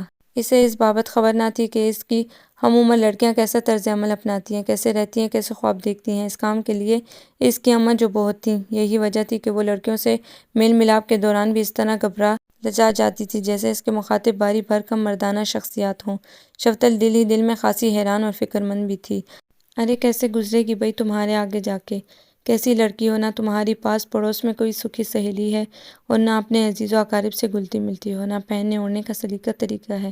یار یہ تو تمہارے لیے بہت نقصان دہ ہے۔ اس کا ہاتھ تھامے وہ سچائی بے نقاب کر رہی تھی۔ دیکھو اپنے اندر دوسروں کا سامنا کرنے کی جرأت بیدار کرو۔ خداوند قدوس نے تمہیں گویائی دی ہے، ایک نعمت عظمیٰ عطا فرمائی ہے۔ بھئی اس کو خوبصورتی سے، نزاکت و لطافت اور اعتماد سے بروئے کار لاؤ۔ یقین مانو انسان محض لہجے، آنکھوں اور انداز کے اعتماد سے 100 بندوں کو جیت سکتا ہے۔ رہنے دو بی بی، ہمیں اپنی بیٹی کو منہ پھٹ اور بے لگام نہیں بنانا۔ تم یہ سبق اپنے بہن بھائیوں کے لیے ہی رکھ چھوڑو تو ہم پر کرم ہوگا۔ تائی کی ناراض آواز پر شفتل حیرت سے بت بن گئی۔ وہ تو بہت خلوص سے، درمندی سے سمجھا رہی تھی، اسے زندگی کے رنگ ڈھنگ، نشیب و فراز سے آگاہ کر رہی تھی، بلکہ دل میں اس کی شخصیت بنانے کا عزم صمیم باندھے بیٹھی تھی۔ اور بہن بھائیوں کے لیے رکھ چھوڑو، اس طنزیہ فقرے پر وہ ششدر رہ گئی۔ کیا یہ وہی تائی ہیں جو دن رات ہمیں اپنے ذریعے اعزازات سے نوازا کرتی تھی؟ ہاں بھئی شاباش، آدمی کو اس طرح بن سنور کے نک سے ٹپ ٹاپ سے رہنا چاہیے۔ بھئی یہ کون سا ہیئر اسٹائل ہے؟ یہ کچھ سوٹ نہیں کر رہا تم پر۔ میری مانو، چلو میرے ساتھ بیوٹی پارلر، میں تمہارا بودا بنوا کر لاتی ہوں۔ وہ بڑے خلوص، بڑی دردمندانہ رازداری سے مشورہ و تبصرہ نشر کرتی۔ اسے کیا کہا جاتا ہے؟ چراغ تلے اندھیرا؟ یا پھر یہ بات اس کے حلق سے نہیں اتر رہی تھی؟ تائی میں تو اس لیے کہہ رہی تھی کہ اسے اللہ رکھے برے پرے گھر میں جانا ہے، بہت سے لوگوں سے واسطہ پڑے گا، ہر رنگ کا، ہر طرز کا، ہر مزاج کا بندہ وہاں ہوگا۔ اگر یہی حال رہا تو اس کے لیے بہت مسئلہ ہو جائے گا۔ اس نے بڑے سلیقے سے پر اعتماد انداز میں وضاحت کی۔ اسی دم دروازے پر نگاہ پڑی، وہ اضطراری کیفیت میں اٹھ کھڑی ہوئی۔ جانے کب سے کھڑا تھا وہ؟ پہلے تو تم مجھے یہ بتاؤ، ابھی چند دن پہلے میں نے کیا کہا تھا تم سے، یاد ہے؟ وہ اندر آ گیا، بڑے خطرناک تیور لیے۔ شفتل اندر ہی اندر کانپ سی گئی۔ وقار، میں نے ان کے حضور کوئی گستاخی نہیں کی اور نہ ہی ایسا سوچ سکتی ہوں۔ اس نے اپنی بدحواسی پر قابو پاتے ہوئے سنبھل کر کہا۔ میں نے کیا کیا ہے جو خوفزدہ ہو رہی ہوں؟ نہ بھائی، تم اپنا علم اپنے پاس تالے میں بند کر کے رکھو، ہم جیسے جاہل پاگل ہیں، ہمیں ہمارے حال پر رہنے دو۔ بیٹے کی مضبوط قلعے جیسی ہستی کے ہوتے ہوئے انہیں کاہے کی جھجک، غم لاجواب کر دیے جانے کا خدشہ ہوتا؟ بڑے جتانے والے انداز میں بظاہر بہت انکساری سے بولی، لہجے کا تجاہل عروج پر تھا، جانتی تھی اب بیٹا غضب کے آسمان سے جا ٹکرائے گا، اور ہوا بھی یہی۔ وہ بلا کے غضبناک تاثرات سمیت اس کی سمت بڑھا تھا۔ تم ہمارا مذاق اڑاتی ہو، بڑا گمان ہے تمہیں اپنی اعلیٰ تعلیم کا، شہر طرز زندگی کا، تہذیب و تمدن۔ وہ اس کی آنکھوں میں آنکھیں ڈالتا ہوا قریب آیا اور دوسرے لمحے شفتل کے رخسار پر بھرپور تمانچہ اپنا نشان چھوڑ گیا۔ ارے کیوں الجھ پڑے ہو تم؟ تائی آگ لگا کے تماشا دیکھ کے گویا اب مطمئن ہو گئی تھی، بڑی ہمدردی اور جیسے کسی قدر خفگی سے بیٹے کو لتاڑا، پھر اس کے شانے پر ہاتھ رکھا۔ چھوڑو بیٹی، آؤ اندر، اب تم بھی ذرا زبان قابو میں رکھا کرو، مرد کے آگے اونچی آواز میں بات نہیں کرتے، اس کی مردانگی اور غرور پہ ضرب پڑتی ہے۔ غالباً یہ تمہاری امی نے نہیں بتایا تمہیں۔ جب نیت کھری ہو، شعور و لاشعور دونوں آمادگی اور سپردگی سے وجدان کا لائحہ عمل تسلیم کر لیں، دل کا تھال سچائی اور سادگی کے موتیوں سے بھرا ہو، ہر ہر جنبش، ہر ہر ادا، ہر سانس پاکیزگی، سنجیدگی اور شگفتگی کا مظہر ہو، احترام انسانیت، تقاضائے بشریت، رضائے الہی کے ذریعے اسرار و مرہوس اصول و ضوابط پالنے سے ممتا کی آغوش اور پدرانہ شفقت نے ازبر کرا دیے ہوں۔ ایسے خود اعتماد، وسیع القلب، شریف النفس، شان استغنائی رکھنے والے وجود پہ کیا گزرتی ہے جب وہ سر سے پیر تک بدگمانی کی چھینٹوں سے نہلا دیا جاتا ہے، جب اس کی روح کانٹوں میں رکیدی جاتی ہے، بنا قصور، بلا جواز، بغیر وضاحت کے۔ شفتل پر گویا آسمان ٹوٹ پڑا تھا، جہاں وہ حد درجہ رنجیدہ تھی وہاں بے انتہا متعجب بھی تھی۔ اسے عمران کا کسی زمانے میں کیا گیا بے لاگ تبصرہ یاد آ گیا، مجھے تو یہ مینٹل ہاسپٹل سے بھاگی ہوئی کوئی فیملی لگتی ہے۔ شفتل کو 4 ماہ ہو چلے تھے اس خاندان میں شرعی طور پر ضم ہوئے، مگر ربط، میل جول، بے تکلفی، ہم آہنگی، ذہنی قربت، ہر محاذ پر اسے پسنا پڑتا تھا۔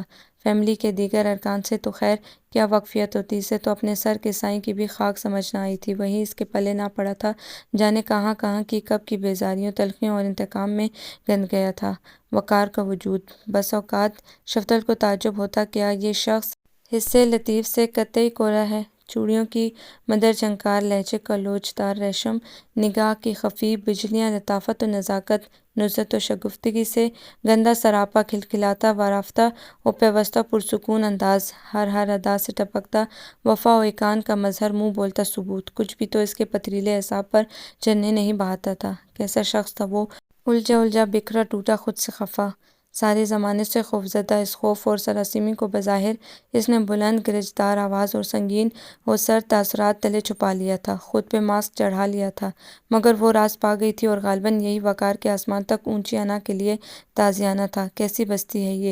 لان کے گپ اندھیرے میں بیٹھی وہ ادھر ادھر بھاگتی دوڑتی آزادی سے ڈیرہ جماتی ظلمت اور خاموشی سے پوچھ رہی تھی، بصارتوں کی یقین سے عاری سماعتوں کی لغزشوں پہ قیامت کا اعتبار رکھنے والی، پریشان حال، خود اپنا پتہ ڈھونڈتی ہوئی، حواس باختہ چلمن سے لگی، نگاہوں میں بند انا کے گھوڑے پر سوار ہو کے اپنی ہستی مٹا ڈالنے والی۔ خالہ، میں پچھلے 6 ماہ سے عذاب جھیل رہی ہوں، اب تھک ہار کے آپ کے پاس آئی ہوں۔ آپ تو حسین فیملی کے شبستان کے رموز سے بھی آگاہ ہوں گی، کچھ بتلائیے مجھے، کوئی جگنو، کوئی تتلی، کوئی رستہ، کچھ تو بہر رہنمائی عطا کیجیے۔ اس نے دل کھول دیا تھا۔ ہاجرہ خالہ تائی کے عزیزوں میں سے تھی، روز کا آنا جانا لگا رہتا، ایک یہی واحد ہستی تھی جو شفتل کو بہت بااعتبار اور شعور و فہم کے زیور سے آراستہ محسوس ہوتی۔ قریبی اسکول میں سیکنڈ ہیڈ مسٹریس بھی تھیں، یقیناً کوئی شطرنج کا مہرہ اس کی جیت کے لیے منتخب کرنے کا مشورہ دے سکتی تھی، سو وہ عرض مدعا لے کر ان کے گھر آئی تھی، صاف صاف سب کچھ بتلا دیا تھا۔ جو کچھ ان کے ساتھ ہوا، اس واقعے کا جوابی رد عمل یہی ہونا تھا۔ یہ بات باعث تعجب نہیں ہونا تھی اگر یہ اس کے خوگر نہ ہو جاتے۔ ہاجرہ خالہ نے بہت سکون سے کہنا شروع کیا۔ شفتل نے الجھن بھری نظروں سے اسے دیکھا، مگر بولی کچھ نہیں۔ سیدھی سی بات ہے بیٹا، جو شخص ساری عمر پانی کی ایک ایک بوند کے لیے 1000 بار ترسا ہو، اس کے سامنے یکا یک میٹھے دودھ کی نہریں رواں ہو جائیں، تو کیا آپ اس سے صبر و شکیب، ضبط و قرار، حوصلگی کی توقع کر سکتے ہیں؟ سغراپا نے ساری عمر اپنی ہستی ثابت کرنے میں پھونک ڈالی، میاں کے دل میں گھر کرنے، اس کے گھر میں جگہ بنانے، ساس کی سیوا کر کے قدم جمانے اور نندوں کی خوشامد سے ماحول بنانے میں راکھ ہو گئیں۔ تمہیں خبر ہے تمہارے تایا مرحوم کسی فلمی پری سے شادی کے زبردست خواہشمند تھے؟ خالہ نے اپنی دانست میں دھماکہ کیا۔ نہیں، وہ اچھل پڑی۔ کہاں تایا، کہاں یہ مقام؟ اللہ اللہ! وہ منہ کھولے حیرانی سے خالہ کا منہ تکنے لگی۔ پھر کیا ہوا خالہ؟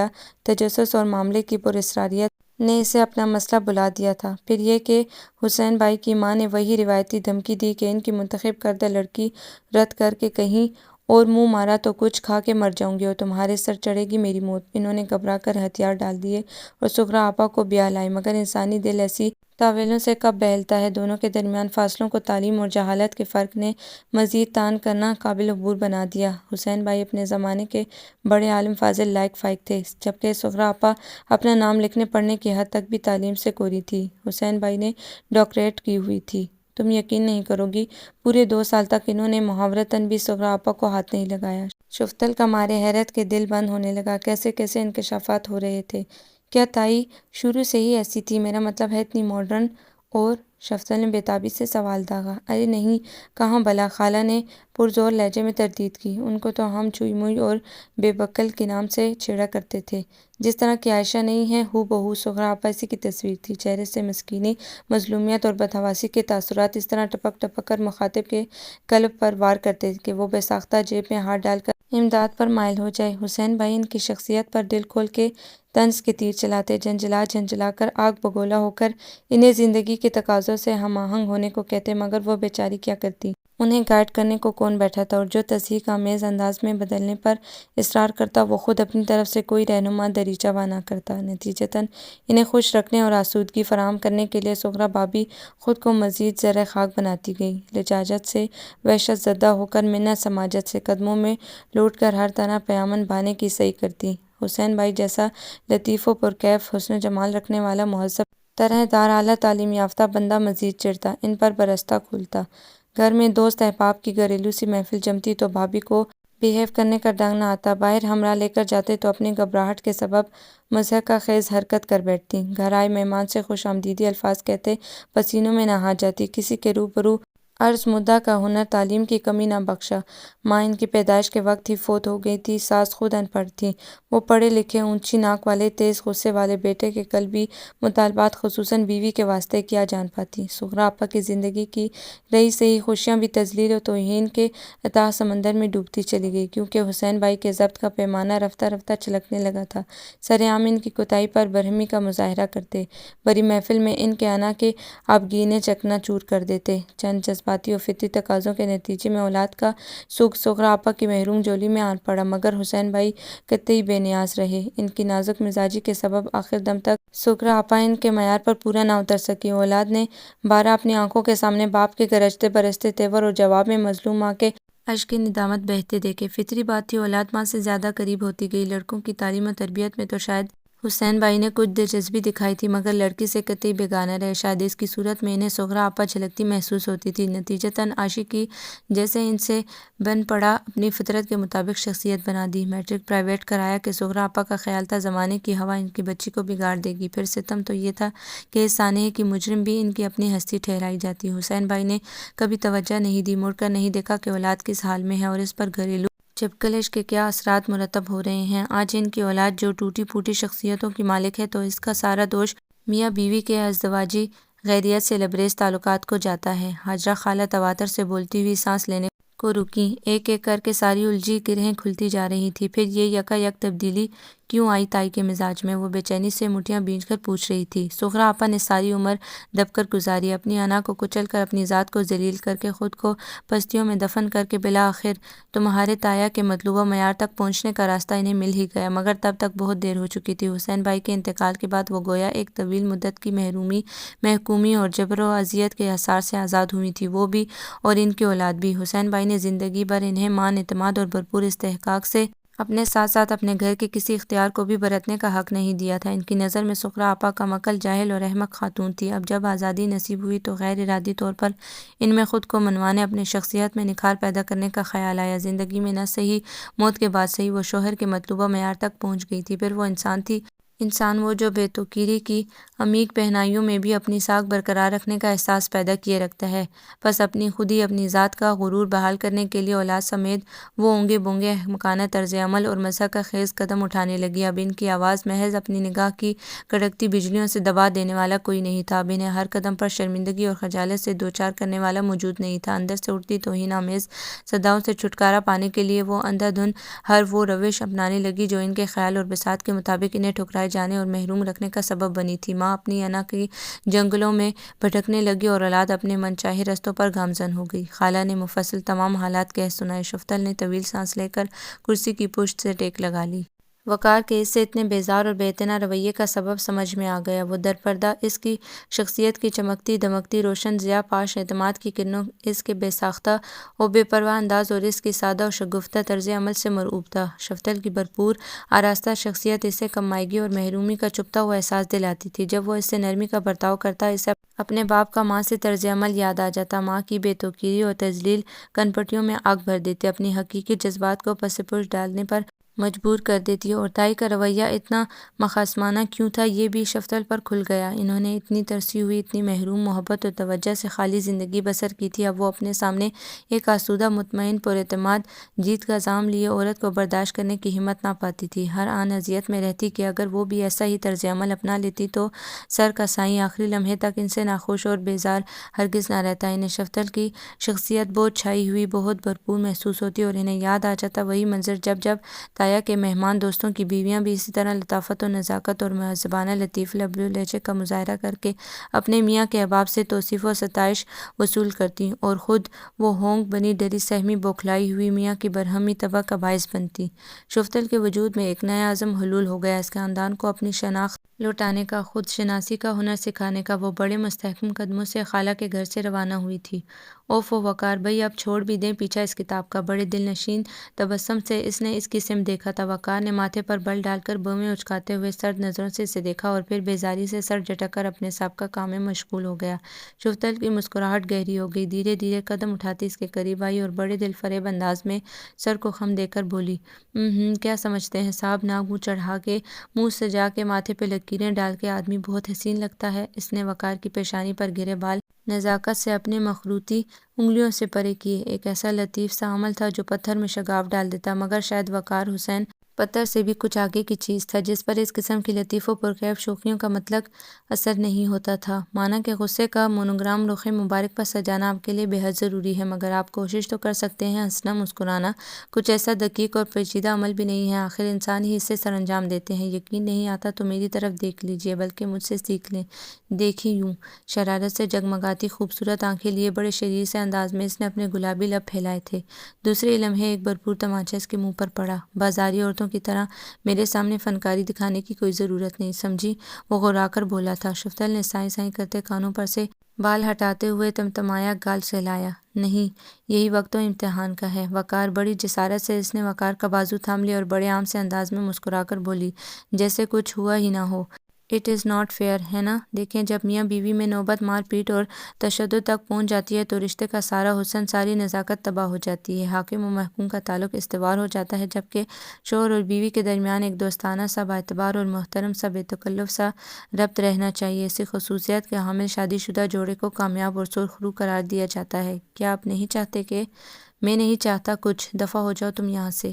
وہ ہانپ کر بولا اور اپنے آپ کو چھڑاتا دوسری طرف مڑ گیا۔ شفتل کے لطیف احساسات کو بڑے زور کا دھچکا لگا۔ اس کے تو باپ نے بھی کبھی اتنی بدصورت الفاظ سے اس کی اہانت نہیں کی تھی، اتنی تحقیر و تنفر میں ڈوبے انداز سے نہیں چڑھکتا، ہمیشہ ایک محترم سا، خوبصورت سا احترام پیش نظر رکھا تھا۔ بہرحال اس نے ہمت نہ ہاری اور تیزی سے اس کے رستے میں آ گئی۔ وقار، یوں سچائیوں سے منہ موڑ کر تو آپ خود کو دوہری اذیت میں مبتلا کر رہے ہیں۔ کبھی تو میری بات سن لیں۔ دیکھیں، ہم ایک خوشگوار زندگی بسر کر سکتے ہیں، پوری اعتماد، محبت اور احترام کے ساتھ، کسی عہدے رفتہ کے دل دکھا دینے والے خوابوں اور خدشوں سے بے نیاز۔ وہ اس کے شانے پر ہاتھ رکھ کر بڑے درد سے، بڑے یقین سے، خلوص سے کہہ رہی تھی۔ وقار نے ایک لمحے کو سر اٹھا کر بغور اس کا چہرہ دیکھا جہاں صرف اور صرف سچائی کی تحریر سب تھی۔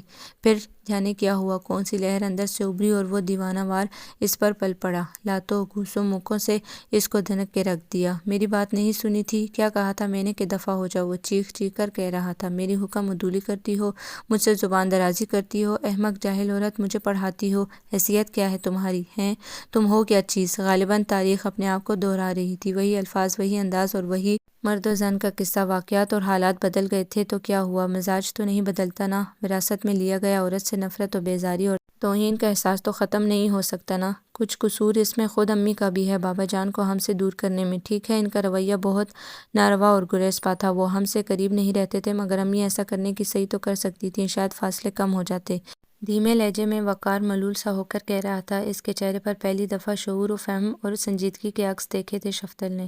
بابا کی ایک خاص عادت تھی، جب بھی ہم میں سے کوئی شرارت یا گستاخی کرتا وہ ہمیں ڈانٹنے کے بجائے امی پر برس پڑتے، طنز سے چھلنی کر دیتے۔ امی اپنی شامت اعمال سے بچنے کے لیے جوں ہی بابا آتے ہمیں ادھر ادھر کر دیتی، ان کے سامنے نہ آنے دیتی، مبادا ہم سے کوئی ایسا فعل سرزد ہو جائے جو انہیں ناگوار خاطر گزرے۔ اگر کبھی ان کا سامنا ہوتا بھی تو ہم ماں کے ڈراؤوں پر سہمے خاموش رہ جاتے۔ امی ہمارے ایک معمولی سے فعل پر بھی بطور تنبیہ بابا سے شکایت کرنے کی دھمکی دیتی۔ انہوں نے بابا کو ایسے دہشتناک، رونگٹے کھڑے کر دینے والے پرجلال روپ میں پیش کیا تھا کہ ہم ان کا سامنا کرنے سے خود ہی کترانے لگتے، ان کے مقابل ہماری تھر تھری چھوٹ جاتی، اوسان خطا ہو جاتے، اپنی مدعا بیان کرنا کوہ گرا سر کرنے کے مترادف محسوس ہوتا۔ یوں مجرم بنے حواس باختہ سے ان کے آگے سر جھکائے کھڑے ہوتے جیسے کوئی سنگین واردات میں ملوث کسی کبیر جرم کا مرتکب شخص کسی جابر و پرجلال فرما روا کے دربار میں پیش ہو رہا ہو۔ ہماری جائز بنیادی ضرورتیں ماں کے ذریعے ان تک پہنچتی اور ان کے احکام کی وصولی بھی ماں کے ذریعے ہمیں پہنچتی۔ اس دوری کے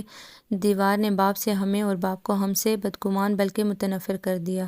وقار ہاتھ مسلتا روانی سے اعتراف کر رہا تھا ماں کے جرم کا۔ یہی وجہ تھی کہ جب آزادی ملی تو ہم سب نے خود کو تباہ کر لیا، بے پناہ، بے تحاشا، یا دوسرے لفظوں میں اپنے بچپن اور لڑک پن کی محرومیوں، ترساہٹ اور بے بسی کو چھپانے کے لیے ہم نے اپنی اپنی مرضی کے لبادے اوڑھ لیے اپنی شخصیتوں پہ۔ اس کا حزینہ مزمحل سا انداز اس کے لہجے کی سچائی کا مظہر تھا۔ شفتل کے اندر ابلتے بھڑکتی توہین کے انگاروں پر پھر جیسے چھینٹے سے پڑ گئے۔ کوئی بات نہیں، میں آہستہ آہستہ اس کے اندر سے سارا زہر نکال دوں گی، اس کی وحشتوں کو روشنی کی شانتی سے لبریز کر دوں گی۔ کیا ہوا جو میرا وجود اس کے اندر کی آگ باہر نکالنے کے لیے نشانہ بن رہا ہے؟ وہ دل ہی دل میں خود کو تسلی دے رہی تھی، نئے سرے سے مضبوط کر رہی تھی، پھر امن کی فاختہ کا روپ دھار رہی تھی، مگر شاید فلک کو اس کی اتنی برداشت، اتنی جاذبیت قلب کچھ بائی نہیں تھی۔ حالات سنورنے کے بجائے بگاڑ و انتشار کی طرف مزید تیزی سے گامزن ہوتے گئے۔ اس رات بھی اس کی نیل و نیل مضروب جسم کو رات کی اتاہ تاریکی میں اپنے قریب کر کے نفس کی آگ بجھانے کے لیے مضبوط آئینی بازوؤں کا حصار تانا تو اس کا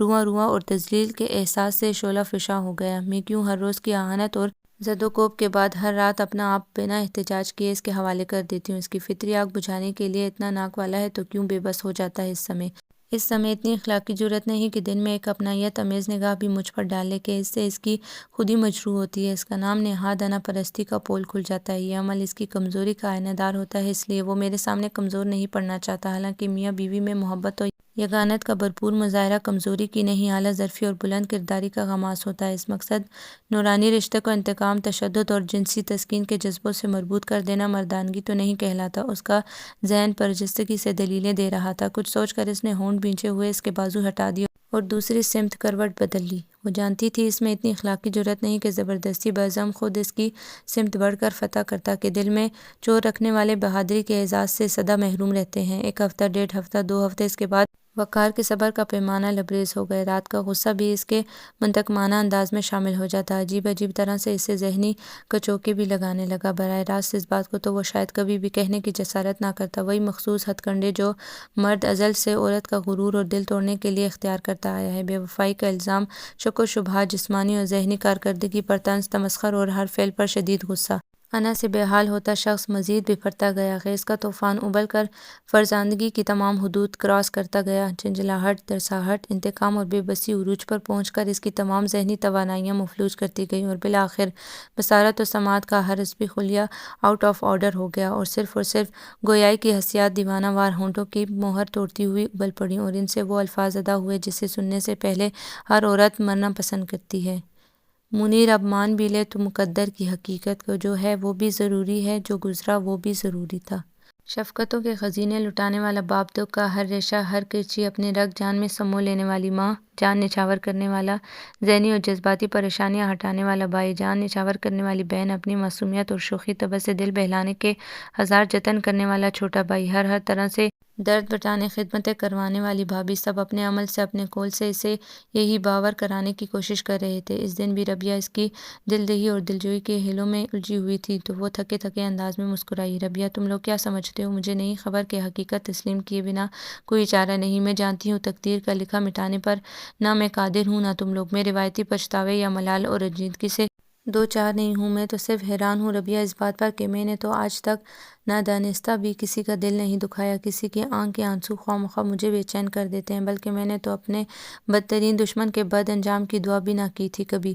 پھر میرے ساتھ اتنا عظیم ظلم، اتنا زبردست نقصان، خود اپنی نگاہ میں گرا دینے والی تذلیل میرا مقدر کیوں ٹھہری؟ کیا اتنی اہانت، ایسی جان لیوا توہین کی مستحق تھی میری ذات؟ اس نے استفہامی انداز میں متاسف و غمگین صورت لیے ربیہ کو دیکھا۔ ربیہ نے آہستگی سے اس کے شانے پر ہاتھ رکھ دیا۔ اس کی نگاہوں میں غایت درجہ کا خلوص اور اپنائیت کی چمک تھی۔ نہیں شفتل جی، آپ کی ذات تو بہت قیمتی، بہت اعلیٰ، بہت نایاب ہے، مگر کچھ جوہری گوہر نایاب کے فرق نہیں رکھتے۔ ان کے اناڑی پن سے خود ان کا اپنا نقصان ہوتا ہے، اس سے ہیرے کی قیمت، دلکشی اور نایابی پر تو کوئی فرق نہیں پڑنا چاہیے نا؟ وہ بڑے سبھاؤ سے اظہار محبت کر رہی تھی۔ آنسوؤں سے لبریز نگاہیں اٹھاتے ہوئے شفتل نے اس کی سمت دیکھا۔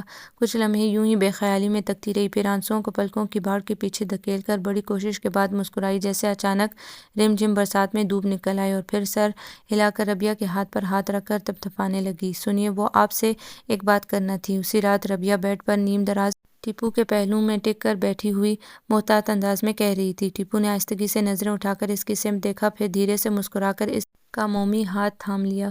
تو کیا ہمارے درمیان پردہ ہے؟ اب تو تمام حجاب دور ہو چکے ہیں، بلکہ یار ہم تو روز اول سے مشتاق ہیں آپ کے منہ سے جھڑتے پھول چننے کو۔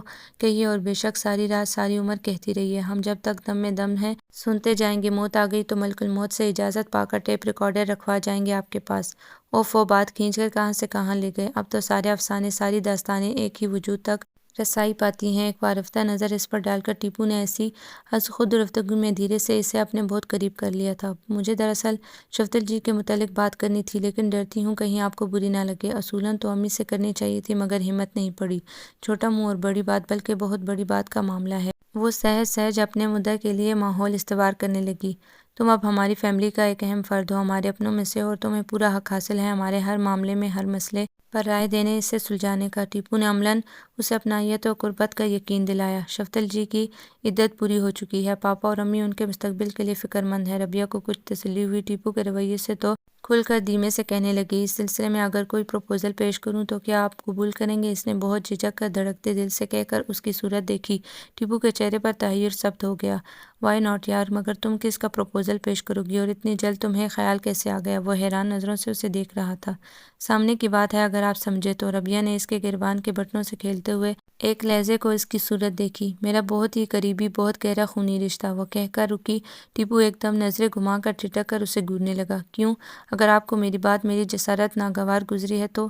دل ہی دل میں سہم کر اس نے ڈرتے ہوئے کہا۔ ٹیپو گہری سانس لے کر اٹھ بیٹھا اور پرخیال نظروں سے اس کی سمت دیکھنے لگا۔ ربیہ ایک طلاق یافتہ بہن کا گھر بسانے کے لیے بھائی ہر ذات، رنگ و نسل اور عمر کے سوالیوں کو خوش آمدید کہنے پر مجبور ہوتا ہے۔ اس میں ناگواری یا خفگی کا کہیں سے کوئی پہلو نہیں نکلتا۔ وہ بہت ملائمت، بہت روانی سے کہہ رہا تھا۔ حقیقتاً اسے ربیہ کی سادہ فطرت، اس کی معصوم خیالی پر ٹوٹ کر پیار آ رہا تھا۔ خاموش اس لیے ہوا ہوں کہ تمہارا پروپوزل میرے لیے قطعی غیر متوقع تھا۔ دوسری سب سے اہم بات یہ ہے کہ آیا اس میں بخت بھائی کی دلی رضامندی شامل ہے؟ کیا وہ ایسا چاہتے ہیں یا محض تمہاری خواہش ہے؟ اس کے لیے تو ربیہ کا یہ پیغام گویا بہاروں کا حسین سندیسہ تھا۔ شاہ بخت جیسا بردبار، باشعور، حلیم الطبع، باوقار انداز اور سچ کا مالک شخص اپنے مستحکم معاشی پوزیشن سمیت شفتل کے لیے موزوں ترین بندہ تھا۔ صحیح معنوں میں اس کے مزاج اور فطرت سے ہم آہنگ۔ ربیہ نے اس سوال پر متذبذب نگاہوں سے اس کی طرف دیکھا۔ بات یہ ہے کہ وہ ہچکچا کر ایک لمحے کو رکی۔ پتہ نہیں آپ کو کیسا لگے، لیکن یہ حقیقت ہے کہ تائی کی طرف سے سلسلہ شروع ہونے سے بھی پہلے بخت بھائی مجھے آپ کی طرف بھیجنا چاہتے تھے، مگر شاید وہ مقدر کے سکندر نہ تھے۔ ہمیں کچھ دیر ہو گئی یہ بات چھیڑنے میں، اور تب تک شفتل جی کو کوئی اور جیت چکا تھا۔ بہرحال 2 سالوں کے اس گیپ سے کوئی فرق نہیں پڑتا۔ یقین مانیے وہ آج بھی اولین ایام کے جذبات کے ہمراہ شفتل جی کو اپنے گھر کا اجالا بنانا چاہتے ہیں۔ ان کی مرضی نہ ہونے کا تو سوال ہی پیدا نہیں ہوتا۔ اس کے لہجے میں یقین بول رہا تھا۔ امی اور پاپا کو یہ بات پتہ چلی تو بے اختیار سر بسجود ہو گئے۔ اتنا اچھا، اتنا نیک، ایسا حالی ظرف داماد مل رہا تھا انہیں، ان کے سر سے تو جیسے بھاری چٹان سرک گئی تھی۔ شفتل کے سامنے قصہ کھلا تو اس نے صاف انکار کر دیا۔ امی، آپ کی سمجھ میں کیوں نہیں آتا کہ بے جوڑ رشتوں سے کبھی حسب تمنا نتائج برآمد نہیں ہوتے؟ آپ پھر اسی غلطی کا اعادہ کر رہی ہیں۔ خدا کے لیے اب مجھے بخش دیں، آپ نرمل کی فکر کریں۔ اس نے جیسے بہت برا مان کر کہا تھا۔ شفتل جی خود ہی ہمیں باور کراتی ہیں کہ آپ روایتی لڑکیوں کی طرح احساس جرم اور بے بسی کا شکار نہیں ہیں۔ اس سانحہ پر خود ہی پھر اسی روایتی طرز کی ضد پر اڑی ہوئی ہیں۔ دوسری شادی کہاں ہے، انہونی ہو گئی۔ ربیہ اس کا مزاج سمجھ گئی تھی، اسی لیے اس کی ذہنی سوچ کو مد نظر رکھتے ہوئے اس نے اپنی طرف سے گویا کاری وار کیا تھا۔ میں دوسری شادی کے خلاف نہیں ہوں۔ اس کے لہجے میں ٹھہراؤ پیدا ہو چکا تھا، مگر ایک تو اتنی جلدی قدرتی بات ہے میں ذہنی طور پر خود کو آمادہ نہیں کر سکتی، اور دوسری بڑی اور قابل اعتراض بات یہ ہے کہ یہ رشتہ مجھے قطعی قبول نہیں۔ اس نے دو ٹوک کہا۔ ربیہ دل ہی دل میں از حد پریشان ہو گئی۔ مگر کیوں بخت بھائی کیا بہت برے ہیں؟ مضطرب سا ہو کر اس نے بے چینی سے اپنی انگلیاں مسلتے ہوئے پوچھا۔ ایسی بات ہرگز نہیں ہے۔ شفتل کا لہجہ دھیما پڑ گیا۔ بلکہ میں ان کے لائق نہیں ہوں۔ وقار حسین سے رشتہ اس لیے بے جوڑ تھا کہ وہ ذہنی طور سے پسماندہ شخص تھا، اور وہ اور تمہارے بھائی اسی لیے کہ ہماری ظاہری کیفیات قطعی مختلف ہیں، تو وہ کسی بھی بہت اچھی لڑکی کی پہلی پسند بن سکتے ہیں اور اس کا پورا حق رکھتے ہیں۔ مگر حقیقت یہ ہے کہ میری جیسی عورت کے لیے کسی ٹھکرائے ہوئے یا بھگتائے ہوئے رنوے بندے کا رشتہ ہی موزوں ہو سکتا ہے، اور یہی لائحہ عمل مناسب ترین ہوگا۔ اس نے بڑے بے رحم اور شفقانہ انداز میں فراخ دلی سے سچائی افشا کی تھی۔ ایسی کوئی بات نہیں۔ ربیہ نے سکون کا سانس لیتے ہوئے اس کے ہاتھ تھام لیے۔ بھائی کے لیے بیچ کے ان 2 سال کی رویداد سے کچھ فرق نہیں پڑتا۔ وہ اتنے کم ظرف ہرگز نہیں ہیں۔ آپ جس کی چاہے قسم لے لیجیے ان سے، وہ زندگی کے کسی موڑ پر آپ کے ماضی کے حوالے سے کوئی تکلیف دہ ذکر نہیں چھیڑیں گے۔ وہ بالکل بھی ایسے نہیں ہیں شفتل جی، آپ میرا یقین کریں۔ اچھا ہوں گے؟ اس کے لہجے میں بیزاری اتر کر آ گئی۔ وہ کچھ جھنجھلا کر اٹھ کھڑی ہوئی۔ مگر میری طرف سے معذرت، البتہ میں بھابھی تلاش کرنے میں تمہارے ساتھ ہر قسم کا تعاون کرنے کو تیار ہوں۔ اوکے؟ ربیہ اس کے قطعی اور واضح انکار پر بونچکا بیٹھی ویران نظروں سے اسے جاتا دیکھتی رہ گئی۔ وہ اس وقت تک بھی صحن میں بڑے زور و شور سے کریلے اور کدو کی بیلوں کی کوٹی کرنے میں مگن تھی۔ تخت کے ایک سمت دھیمے سروں میں ریکارڈ پڑا بج رہا تھا۔ سامنے کچن کے کھلے دروازے سے چائے کے پانی کے ابلنے کی آواز پر وہ کھرپا ہاتھ میں لیے اٹھی ہی تھی کہ اگبی آہنی دروازے پر دستک ہوئی۔ جی۔ ایک ہاتھ میں کھرپا لیے دوسرے سے لباس درست کرتی وہ دروازے کی سمت بڑھی تھی، پھر ٹھٹک کر رہ گئی۔ السلام علیکم، شاہبخت نے سنجیدگی سے اس کی سمت دیکھ کر کہا۔ وعلیکم السلام، تشریف لائیے۔ قدرے تذبذب کے بعد اس نے راستہ دے دیا۔ وہ دھیمی چال چلتا ہوا صحن کے بیچ آ کھڑا ہوا۔ باقی لوگ نظر نہیں آ رہے؟ ادھر ادھر نگاہ دوڑاتے ہوئے اس نے استفہامیہ لہجے میں پوچھا۔ جی، وہ ربیہ اور امی تو عید کی شاپنگ کے لیے گئے ہیں، اور ٹیپو اور عمران بکرا خریدنے گئے ہیں۔ نرمل اوپر سو رہی ہے اور پاپا آفس میں ہے۔ اس نے فرداً فرداً سب کی حالیہ پوزیشن بتلائی۔ اس نے ابھی تک اسے بیٹھنے کے لیے نہیں کہا تھا۔ اچھا، اس نے مدھم لہجے میں کہا، پھر میں چلتا ہوں۔ کچھ توقف کے بعد وہ سست رفتاری سے واپسی کے لیے مڑا۔ اس نے جس طرح دو ٹوک انداز میں سب لوگوں کی عدم موجودگی کی خبر دی تھی، ظاہر ہے اس سے یہی نتیجہ نکلتا تھا کہ میاں پھٹا کھاؤ۔ او نہیں، پلیز تشریف رکھیے۔ شفتل کو اپنی بد اخلاقی اور بے مروتی پر جیسے خود ہی شرمندگی ہوئی۔ آپ یہاں تشریف رکھیے، میں ابھی 2 منٹ میں آئی۔ تخت کے پاس پڑی ہوئی کرسی کی طرف اشارہ کرتے ہوئے وہ سرعت سے کچن کی سمت بڑھی۔ تھوڑی دیر بعد ٹرے میں 2 کپ اور کچھ چپس وغیرہ سجا کے لے آئی۔ اسے چائے پکڑا کر وہ آہستگی سے تخت کے کونے پر بیٹھ گئی، اپنا کپ سنبھال کر۔ شاہبخت کی پیشانی پر تفکر کا جال بچھا ہوا تھا۔ آپ نے تکلف کیا۔ خیالوں کی وادی سے ابھر کر وہ چونکا۔ شفتل نے محسوس کیا جیسے وہ ذہنی طور پر غیر حاضر سا تھا۔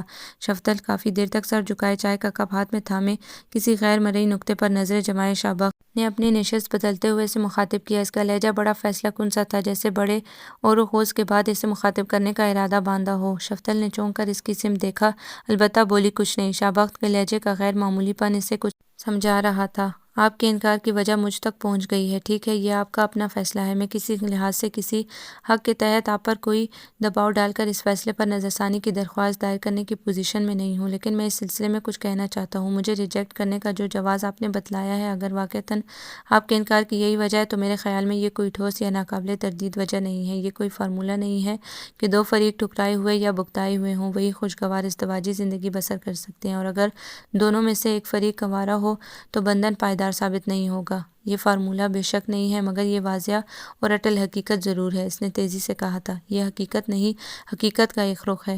اس نے تحمل سے اس کی بات کو پرسکون لہجے میں کہا۔ دور کیوں جائیے، میں آپ کو خود اپنے گھر کی مثال دیتا ہوں۔ ہماری امی کی وفات کے بعد ہمارے والد نے متعلقہ خاتون سے شادی کی تھی، مگر دونوں ایک دوسرے کے زخموں پر مرہم رکھنے کے بجائے پچھلے ٹانکے ادھیڑنے میں لگے رہے۔ ان کے آپس کی ناچاکی کا واضح ثبوت اس سے بڑھ کے کیا ہوگا کہ ان کی شادی کے 10 سال بعد ان کی حادثاتی موت تک گھر میں کسی نئے بہن بھائی کا اضافہ نہیں ہوا۔ شفتل ششدر سی ان کی شکل دیکھتی رہ گئی۔ یہ اس کے لیے قطعی غیر متوقع انکشاف تھا، تاہم اس کو جتنی حیرانی ہوئی تھی، اس کا 10% بھی اس کے چہرے سے مرتشح نہیں تھا۔ خاموشی سے اس کے اگلے جملے کے انتظار میں بیٹھی اپنے ناخن دیکھنے لگی۔ اس کے انداز سے واضح تھا کہ وہ قائل بہرحال نہیں ہوئی تھی۔ میں یہ نہیں کہتا کہ ایک فریق کے کنوارے ہونے سے صورتحال بہت خوشگوار ہو جاتی ہے، ایسی بات بھی نہیں ہے۔ یہ ہمارے محلے کی ہی شیخ صاحب کی فیملی اس حقیقت کی واضح تردید کرتی ہے۔ ان کی بیگم کنواری تھی، جبکہ خود وہ ایک کو بھگتا چکے تھے۔ آپ دیکھ لیجئے، دن رات جتنے فساد اور ہنگامے ان کے ہاں ہوتے ہیں، پورا محلہ دیکھتا اور سنتا ہے۔ ان کی بیگم بات بات پر پہلی بیوی کے حوالے سے انہیں کچوکے لگا کے سلگاتی رہتی ہے۔ دونوں ایک دوسرے سے حلق تک شوقی ہیں۔ شاہ بخت روانی سے کہہ رہا تھا، اس کے لہجے میں بہت وقار، ٹھہراؤ اور مدبرانہ سی پختگی تھی۔ میرا خیال ہے آپ پر کھل گیا ہوگا کہ اس سے کوئی فرق نہیں پڑتا کہ دونوں کی ظاہری کیفیت کیا ہے۔ یہ عہد وفاداری بشرط استواری اس بات پر منحصر ہوتا ہے کہ دونوں فریق ایک دوسرے کے لیے کتنے ایثار، خلوص اور برداشت سے کام لے سکتے ہیں۔ باقی کیفیات ثانوی اہمیت رکھتی ہیں۔ اس کے لہجے میں غایت درجے کا اعتماد، استحکام اور متانت تھی۔ اب آپ کا کیا فیصلہ ہے؟ بالآخر وہ کھڑا ہو کر اس کی سمت دیکھتے ہوئے پوچھنے لگا۔ شفتل نے جزبز ہو کر ایک لمحے کو بغور اس کا چہرہ دیکھا۔ سچائی، خلوص اور بردباری کے رنگوں سے مزین چہرہ، اس کی شفاف چمکدار نگاہوں سے ارد گرد جیسے روشنی سی بکھر رہی تھی۔ ان متین و دلکش آنکھوں میں عہد فردہ کے دل فریب خواب اور محبتوں کے چراغ روشن تھے۔ پتہ نہیں کیوں وہ کچھ جھنجھلا سی گئی، شاید اپنی کمائیگی کے احساس سے۔ پلیز شاہ بخت، وہ کسی قدر بے بسی سے بولی، دیکھیے میں خود تلاش کر دوں گی آپ کو بہت اچھی سی، آپ کے مزاج کے مطابق لڑکی۔ اس قصے کو چھوڑیے بلکہ بھول جائیے۔ اس کی آنکھوں میں لو دیتے امید کے دیپ بجھ سے گئے۔ کتنی دیر اس کی سمت دیکھتے رہنے کے بعد دل شگفتگی کے عالم میں وہ پسماردہ سا واپس پلٹا۔ تبھی ربیہ اور امی وغیرہ اندر داخل ہوئے۔ اف، اتنا رش تھا کہ کیا بتاؤں کس مصیبت سے فراغت ملی ہے۔ امی تخت پر بیٹھی ہوئی ہانپ کر کہہ رہی تھی۔ دونوں کے چہرے پسینے سے شرابور تھے۔ شفتل جھٹ اسکواش بنا لائی۔ امی شاہ بخت کو بازار کا آنکھوں دیکھا حال بتا رہی تھی۔ وہ ٹیپو اور عمران نہیں پلٹے اپنی مہم سر کر کے۔ شفتل نے پوچھا، آ رہے ہیں سارے محلے کو سناتے تماشا دکھاتے ہوئے کہ ہم نے 2 بکرے لیے ہیں، راستے میں 200 بندوں کو ٹکر مارے، ٹھیلوں چھاپڑیوں سے ٹکرائے، بسوں گاڑیوں کے آگے پیچھے لپکے، کوئی ایک تماشا لگایا ہے۔ امی بڑے مصروف سے انداز میں کوفت سے کہہ رہی تھی۔ تبھی ان لوگوں کا نزول ہوا۔ اس طرح کہ ٹیپو میاں وہ جارحانہ عزائم رکھنے والے صحت مند بکروں کو رسی سے بمشکل کھینچتے، ایڑی چوٹی کا زور لگا کے بمشکل صحن تک لا رہے تھے، اور ان سے 5 فٹ پیچھے عمران پتلی سی شاخ ہاتھ میں لیے منہ سے لا یعنی خوفزدہ آوازیں نکالتے تھکے ماندے سے خرامہ خرامہ تشریف لا رہے تھے۔ ارے یہاں کیوں لے آئے انہیں؟ ساری سبزیوں کا ناس مار دیں گے، امی نے پکار کر کہا۔ لگتا تھا شاید بکروں نے بھی یہ بات سن لی تھی۔ جوں ہی ہریالی دیکھی، رسی توڑا کر سرپٹ بھاگے اور کیاریوں کو پامال کرتے لپ لپ منہ مارنے لگے۔ آن کی آن میں میدان صاف کر دیا۔ امی کے ہزار ششکارنے کے باوجود ٹیپو بکروں کے ساتھ ساتھ عمران پر بھی گرم ہو رہا تھا۔ بیچ دیا تھا میرے ساتھ بڑا پہلوان، مر مر کے ایک بکرے کی رسی پکڑی، وہ بدک کر بھاگا تو یہ محترم بھی ساتھ لڑکتے گئے۔ دونوں ریس لگاتے لگاتے جانے کہاں غروب ہو گئے۔ اتنی خواری کے بعد انہیں ڈھونڈا، اور یہ کالے دبوں والا تو پورا محمد علی ہے، بلکہ اس سے بھی 2 ہاتھ آگے۔ محمد علی تو بیچارہ 2 ہاتھوں سے باکسنگ کرتا ہے، یہ چاروں پنجے جھاڑ کر سارے بازار پل پڑا مجھ پر۔ یہ برے بالوں والا بڑا شریف النفس لگ رہا ہے نا آپ کو، مگر آپ اس کی صورت پر نہ جائیے گا۔ مین روڈ کے بیچوں بیچ مرد و زن کے سامنے بے زبانہ پاپ میوزک بجا کر خود ہی اس پر تھرک رہا تھا۔ بے شرم کو خواتین سے بھی حیا نہ آئی، اور گستاخ تو بھلا کا ہے۔ بے ادب نے ایسا سینگ کھپویا بیچارے عمران کی پسلی میں۔ ہائے ہائے! عمران میاں نے جو ہمدردی کا ابلتا ہوا چشمہ رواں دیکھا تو اسے بھی اپنی صحبت رفتہ یاد آ گئی۔ پسلی پر ہاتھ رکھ کر با با کر کے رونے لگا۔ بس کرو یار، بکرے برا مان جائیں گے۔ آنکھیں ملتے ہوئے نرمل بھی ادھر ہی آ گئی۔ میوزک کے دل دادا بکرے کی اتفاقیہ نظر اس پر پڑی۔ اس کے ہرے رنگ کے کپڑے دیکھ کر شاید اسے بھی ہری ہری سوچنے لگی۔ ایک نعرہ مستانہ لگا کر نرمل کی طرف دوڑا۔ اس سے پہلے کہ بچاؤ کے لیے وہ کچھ کرتی، بکرے میاں کی بھرپور ٹکر اس کے پہلو میں لگی۔ وہ ایک دل خراش فلک شگاف چیخ مار کے وہیں ڈھیر ہو گئی۔ ٹیپو نے بصیرت بکرے کو کھینچ کر پرے کیا۔ ربیہ اور شفتل نرمل کی سمت بڑھ کر اسے سنبھالنے لگی۔ اب آپ بھی بس کریں نا، بکرے برا مان جائیں گے۔ عمران میاں نے دھواں دھار روتی کراہتی نرمل کو دیکھ کر بگڑے بگڑے لہجے میں گویا بدلہ چکایا تھا۔ بکرے میاں ٹیپو کے ہاتھوں بے قابو ہو کر موٹر سائیکل کی سمت بڑھے۔ ایک نظر اس کوئی ہیکل و بدیع سی چیز کو بیزاری سے دیکھا، پھر بیکار جان کر ٹھاٹھ سے ٹکر مار کر اگلی ہیڈ لائٹ توڑ ڈالی۔ اوفو! آپ نے بھی کن کو بھیج دیا بکرے خریدنے؟ محترم اپنے جیسے تخریبی و تجریدی مزاج والے بکرے چن لائے۔ کسی نیکی شہرت کے شریف صورت بندے کو بھیجنا چاہیے تھا اس کام کے لیے۔ شفتل نے تنک کر صاف ٹیپو پر چوٹ کی تھی۔ چور کی داڑھی میں تنکا کے مصداق تخریب کاری میں مگن بکرے کے کان کھڑے ہو گئے۔ محترم کو شاید اپنی بے عزتی کچھ بھائی نہیں۔ منہ اٹھا کے شفتل کی سمت لپکے وہ بے ساختہ تخت کے قریب کھڑے شاہ بخت کے پیچھے ہو گئی۔ اپنے بے اختیارانہ ہونٹوں پہ در آنے والی مسکراہٹ دباتے ہوئے شاہ بخت آگے بڑھا اور پھرتی سے منچلے بکرے کو پکڑ لیا۔ دونوں کو پکڑ کر دیوار کے ساتھ فاصلے سے ٹھوکے گئے کھونٹوں پر باندھ دیا تو سب نے سکھ کا سانس لیا۔ توبہ! کس قدر اکھڑ مزاج ہیں یہ خبیث! دانت کچکچا کر ٹیپو نے اپنے شیروں کو دیکھتے ہوئے کہا۔ جواب کھونٹے سے بند کر معصومیت و مظلومیت کے پیکر بنے ہوئے تھے۔ ربیہ تسلیم میں پانی لے آؤ ان کے لیے۔ ربیہ نے برتن لا کر قدر فاصلے پر رکھ دیا۔ بکرے کچھ پسو پیش سے کام لے رہے تھے۔ پی لو بھائی۔ ٹیپو نے ان کے پاس جا کر ان کے بالوں پر ہاتھ پھیرتے ہوئے جیسے تھپکی دی۔ جس قدر پینا ہو پانی پی لو ان کے ہاتھ سے۔ آب جنت تو بہت ہوگا یہ پانی پھر کہاں۔ اس نے بڑے برجستہ سے انداز میں برمحل شعر پڑھا تھا۔ ایک فرمائشی کہکا بلند ہوا، لگتا ہے کلیات نظیر اکبر آبادی تم نے واقعتاً گھول کے پی لی ہے۔ شفتل نے ہنستے ہوئے فکرہ کسا، کچھ اور سنو گی؟ اس کے ہاتھ بدستور بکروں کا بدن سہلا رہے تھے۔ کیا خوب کہتے ہیں نذیر بھائی کہ بے درد ستمگر، بے پرواہ، بے کل، چنچل چٹکیلی سی، دل سخت قیامت پتھر سا، اور باتیں نرم رسیلی سی۔ میں تمہاری بات سے اتفاق کرتا ہوں، واقعی بہت خوب کہتے ہیں نذیر۔ کنکیوں سے شفتل کی سمت دیکھتے ہوئے شاباش نے دھیمے انداز میں کہا تھا۔ یکا یک شفتل کو کچھ دیر پہلے کی اپنی بے ساختہ پناہ لینے والی حرکت یاد آ گئی۔ وہ خفیف سی ہو کر چائے کے بہانے کھسک لی جاتی ہوئی شام کی بنفشی شفق رنگ شعاعیں نشاط منزل کے عقبی صحن کو روشنیوں سے نہلا رہی تھی۔ ٹیپو اور عمران بکروں کی ٹہل سیوا میں مگن تھے۔ نرمل اپنے پسندیدہ کام یعنی بچی کچی سبزیوں کی گوڑی کر رہی تھی۔ شفتل تخت پر بیٹھی سبزی بنا رہی تھی۔ ربیہ صبح سے اپنے میکے گئی ہوئی تھی، آخر وہاں بھی بقرعید کا کچھ اہتمام کرنا تھا۔ امی کچن میں ہانڈی کے لیے مسالہ بھون رہی تھی۔ ٹیپو تم نے کسائی سے اچھی طرح معاملہ طے کر لیا تھا نا؟ انہوں نے کھلے دروازے پکار لگائی۔ جی ہاں بے فکر رہیے، اس نے اطمینان دلایا کہ سویرے سرگی ویلے نورا پیرا دے وقت میں آؤں گا، سب سے پہلا تھوڑے بکرے کاٹوں گا، بس سامان شوان تیار رکھو۔ ماں 500 روپے کے ہیں؟ 500 روپے؟ امی حیرت سے بدھ بن گئی۔ یہ تو ایک بکرے کی قیمت خرید کا 5واں حصہ بنتا ہے، کیا وہ سونے کی چھری سے ذبح کرے گا؟ انہوں نے ٹھوڑی پر ہاتھ رکھ کر برہمی اور حیرت کا ملا جلا اظہار کیا۔ جانے دیجیے امی، سبزی کا قلع کما کرتے ہوئے شفتل نے بے پرواہی سے کہا۔ یہی تو ان کے سیزن ہوتا ہے کمائی کا۔ بقرعید اصل میں آتی ہی کسائیوں اور بیکاروں کے لیے ہے، دونوں کے وارے نیارے ہو جاتے ہیں۔ وہ صحن کی ٹونٹی کھول کے سبزی دھو رہی تھی۔ اے لڑکی جاؤ میری زوجہ محترمہ کو لے آؤ میکے سے۔ ٹیپو بکروں کا سنگار کرنے میں مصروف تھا۔ کس پر جاؤں اور لے کر آؤں؟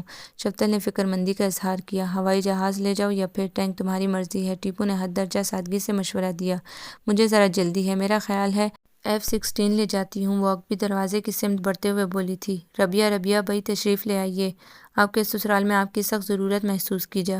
کھلے دروازے سے بے دھڑک داخل ہو کر جوں ہی وہ اندر آئی، صوفے پر بے تکلفانہ نیم دراز سگریٹ کے دھوئیں کے مرغولوں میں گم شابخت پر نظر پڑتے ہی اس کی زبان اور قدم دونوں کو بریک لگ گئے۔ شیخ صاحب کے ہاں گئی ہے کل کے لیے ان کی ماسی کو بک کرانے کے لیے، آئیے تشریف رکھیے۔ نشست درست کرتے ہوئے اس نے ربیہ کی عدم موجودگی کی رپورٹ دیتے ہوئے پذیرائی کے لیے کرسی کی سمت اشارہ کیا۔ نہیں میں چلتی ہوں۔ وہ یکلخت واپسی کے لیے پلٹی۔ شفتل ایک بھاری رعبدار آواز نے اس کے قدم میخ کی طرح زمین پر گاڑ دیے۔ وہ رک گئی مگر پلٹی نہیں۔ شابخت ڈگ بھر کر اس کے مقابل آنکھ کھڑا ہوا اور اس کی آنکھوں میں آنکھیں ڈال دیں۔ میرا وجود آپ کے لیے ہزار تنفر و بیزاری کا سبب سہی، مگر آپ اتنے عرصے بعد پہلی دفعہ میرے گھر آئی ہیں، اور کچھ نہ سہی ربیہ کے سسرالی رشتہ دار ہونے کے ناطے آپ کی مہمان نوازی آپ کا حق بنتا ہے اور میری ذمہ داری۔ اس کے ناراض سے روٹے لہجے کی کاٹ دل ہی دل میں اسے شرمندہ کر گئی۔ ایسی کوئی بات نہیں ہے شابخت، میں آپ سے خائف یا بیزار نہیں ہوں۔ اس نے نگاہ کترا کر کہا۔ آپ بہت اچھے اور شریف انسان ہیں، تو کیا ہم باوفا تھے اس لیے نظروں سے گر گئے؟ شاید تمہیں تلاش کسی بے وفا کی تھی۔ اس نے بڑی برجستگی بڑے صباؤ سے لطیف سے انداز میں شکایت کی تھی۔ وہ خفت سے سرخ پڑ گئی اور کچھ نہ سوجا تو لاجواب ہو کر دروازے کی سمت بڑھی۔ میں چلتی ہوں۔ اس کے دوبارہ رکنے سے قبل وہ دروازہ پار کر چکی تھی۔ گھر آ کر کتنی ہی دیر وہ خالی ذہنی کے عالم میں صحن میں ٹہلتی رہی۔ تصور میں امی کا پرزور اصرار، ٹیپو کے مضبوط دلائل، ربیہ کا التجائی انداز اور نرمل اور عمران کے خوش چہرے در آتے رہے۔ وہ سب مل کر اسے اپنی اڑی توڑنے پر مجبور کر رہے تھے۔ وقار کی مرتبہ میں سب نے ایک سے بڑھ کر ایک شکایت آمیز تبصرہ کیا تھا، مگر اب کے سب ایک ہو گئے تھے، حتیٰ کہ خود اس کی خود ہی اس کا من بھی بڑھ کر اسے ہموار کرنے کی صحیح کر رہا تھا۔ ٹہلتے مان اس کی نگاہ اوپر اٹھی، اس کے بڑھتے قدموں کو جیسے زمین نے پکڑ لیا۔ وہ دم بخود رہ گئی۔ ریلنگ سے ٹیک لگائے جانے کب سے وہ ایک ٹک اسے دیکھتے جا رہا تھا۔ اوفو یہ حضرت کسائی صاحب آخر کب تشریف لائیں گے؟ ٹیپو آتش زیر پا ہو رہا تھا۔ 9 بج چکے ہیں۔ وہ اترا منہ اور بگڑا موڈ لیے ماں سے کہہ رہا تھا، اعلی حضرات کا ابھی نورا پراں کا وقت نہیں آیا، شرم کرو کچھ۔ امی ناراض ہوئیں۔ کیوں نیت خراب کر رہے ہو؟ کون سا 8 پہر کا روزہ رکھا ہے تم نے؟ اس نے قربانی کی نیت سے روزہ رکھا تھا، دوسری قربانی کے لیے پاپا نے نیت باندھی تھی۔ اتنے سے وقت کے لیے ٹیپو کا بے چینی سے برا حال ہو رہا تھا۔ آخر خدا کر کے کسائی آیا، ذبح کی رسم ادا ہوئی، کام کے لیے بلائی گئی ماسی کے ہمراہ ربیہ اور شفتل کچن سنبھال چکی تھی۔ امی ختم کی شیرین بھجوا اور وصول کر رہی تھی۔ نرمل گوشت کی بو اور صورت دونوں سے الرجک تھی۔ صبح سے کمرہ بند کر کے بیٹھی موسیقی سن رہی تھی۔ یار اب تو سچ مچ متلی ہونے لگی ہے تم دونوں کو اس حلیے میں دیکھ دیکھ کر۔ ٹیپو بیرونی کام نپٹا کر اندر آیا اور ناک منہ چڑھا کر بولا۔ دونوں سر سے پیر تک پسینے میں شرابور تھی۔ گوشت اور خون کی خوشبو جیسے ان میں رچ بس گئی تھی۔ دوپہر کے 3:30 بج رہے تھے۔ گوشت کی ڈشز پر ختم وغیرہ دلا کر احباب اور فقراء اور مساکین کو دعوت کے لیے بلایا جا چکا تھا۔ ٹیپو اور عمران گوشت دینے دلانے کے چکروں میں گن چکر بنے ہوئے تھے۔ آنے والے اور والیوں کو پاپا اور امی ریسیو کر رہے تھے۔ اچھا ہری اپ ناؤ، ہمارا کام خلاص، اب بجلی سے زیادہ تیزی سے چینج کرو، سب مل کے چلتے ہیں لمبی ڈرائیو پر، سیر و تفریح کریں گے، گھومیں گے، عیش کریں گے، گائیں گے، جھومیں گے، ناچیں گے۔ بس بس بس، شفتل نے ہاتھ روک کر اس کے سر توڑ دیے۔ اب جاگ جاؤ، یہاں جو اتنا آنا جانا لگا ہوا ہے ان کو کون دیکھے گا؟ امی اور پاپا سنبھال لیں گے، بس تم کس کو اب؟ ٹیپو نے زبردستی سے واش روم کی سمت دھکیلا۔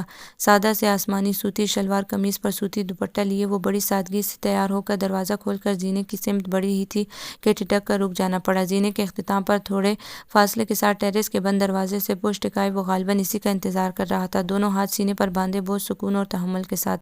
عید مبارک ہو۔ شفتل کو کچھ تو کہنا تھا۔ عید کے معنی خوشی کے ہوتے ہیں اور میری عید ابھی نہیں ہوئی۔ شفتل نے چونک کر اس کا چہرہ دیکھا۔ لہجے کے ساتھ ساتھ اس کے چہرے پر سنجیدگی اور متانت سب تھی۔ وہ سر جھکا کر اپنے ہاتھ دیکھنے لگی۔ شفتل، میں آج آپ کو کچھ بتانے آیا ہوں۔ وہ اس کے مقابل آن کھڑا ہوا۔ میرا ارادہ تھا یہ اعتراف آپ کو اپنے گھر لا کر اپنا بھرپور استحقاق استعمال کرتے ہوئے کسی بہت خوبصورت خوشبو ماحول میں کہوں گا، مگر بہرحال سنیے، اس نے اس کے چہرے پر نگاہ جماتے ہوئے قطعی لہجے میں کہا، آپ کو اپنی زندگی میں شامل کرنے کا ارادہ میرا آج کا نہیں ہے۔ اس کی اساس اسی وقت رکھ دی گئی تھی جب میں نے پہلی بار آپ کو اپنے نئے گھر کی ٹیرس سے دیکھا۔ یہ تقدیر کے کھیل تھے کہ مجھے عرض مدہ میں تاخیر ہو گئی اور آپ وقار حسین کے نصیب کا تارا بن گئی۔ اس کے چہرے سے ہویدہ حیرت کے آثار شاہبخت کو عجیب سی شادمانی اور سرشاری کی کیفیت میں مبتلا کر رہے تھے۔ شفتل، میں یہ نہیں کہوں گا کہ آپ کے عشق میں رانجھے مجنوں فرہاد یا مہیوال کا شاگرد رشید بن گیا تھا اور اس حالت کو پہنچ گیا تھا جس میں ہر گھنٹی کی آواز نائکا لیلی کے گلے کی گھنٹیوں کی آواز محسوس ہوتی ہے۔ نہیں، میں نے آپ سے ایسی ہی محبت کی ہے جیسی کہ میرے جیسا بندہ کر سکتا ہے۔ اس سے زیادہ اقرار میں نہیں کروں گا اور نہ ہی کر سکتا ہوں۔ البتہ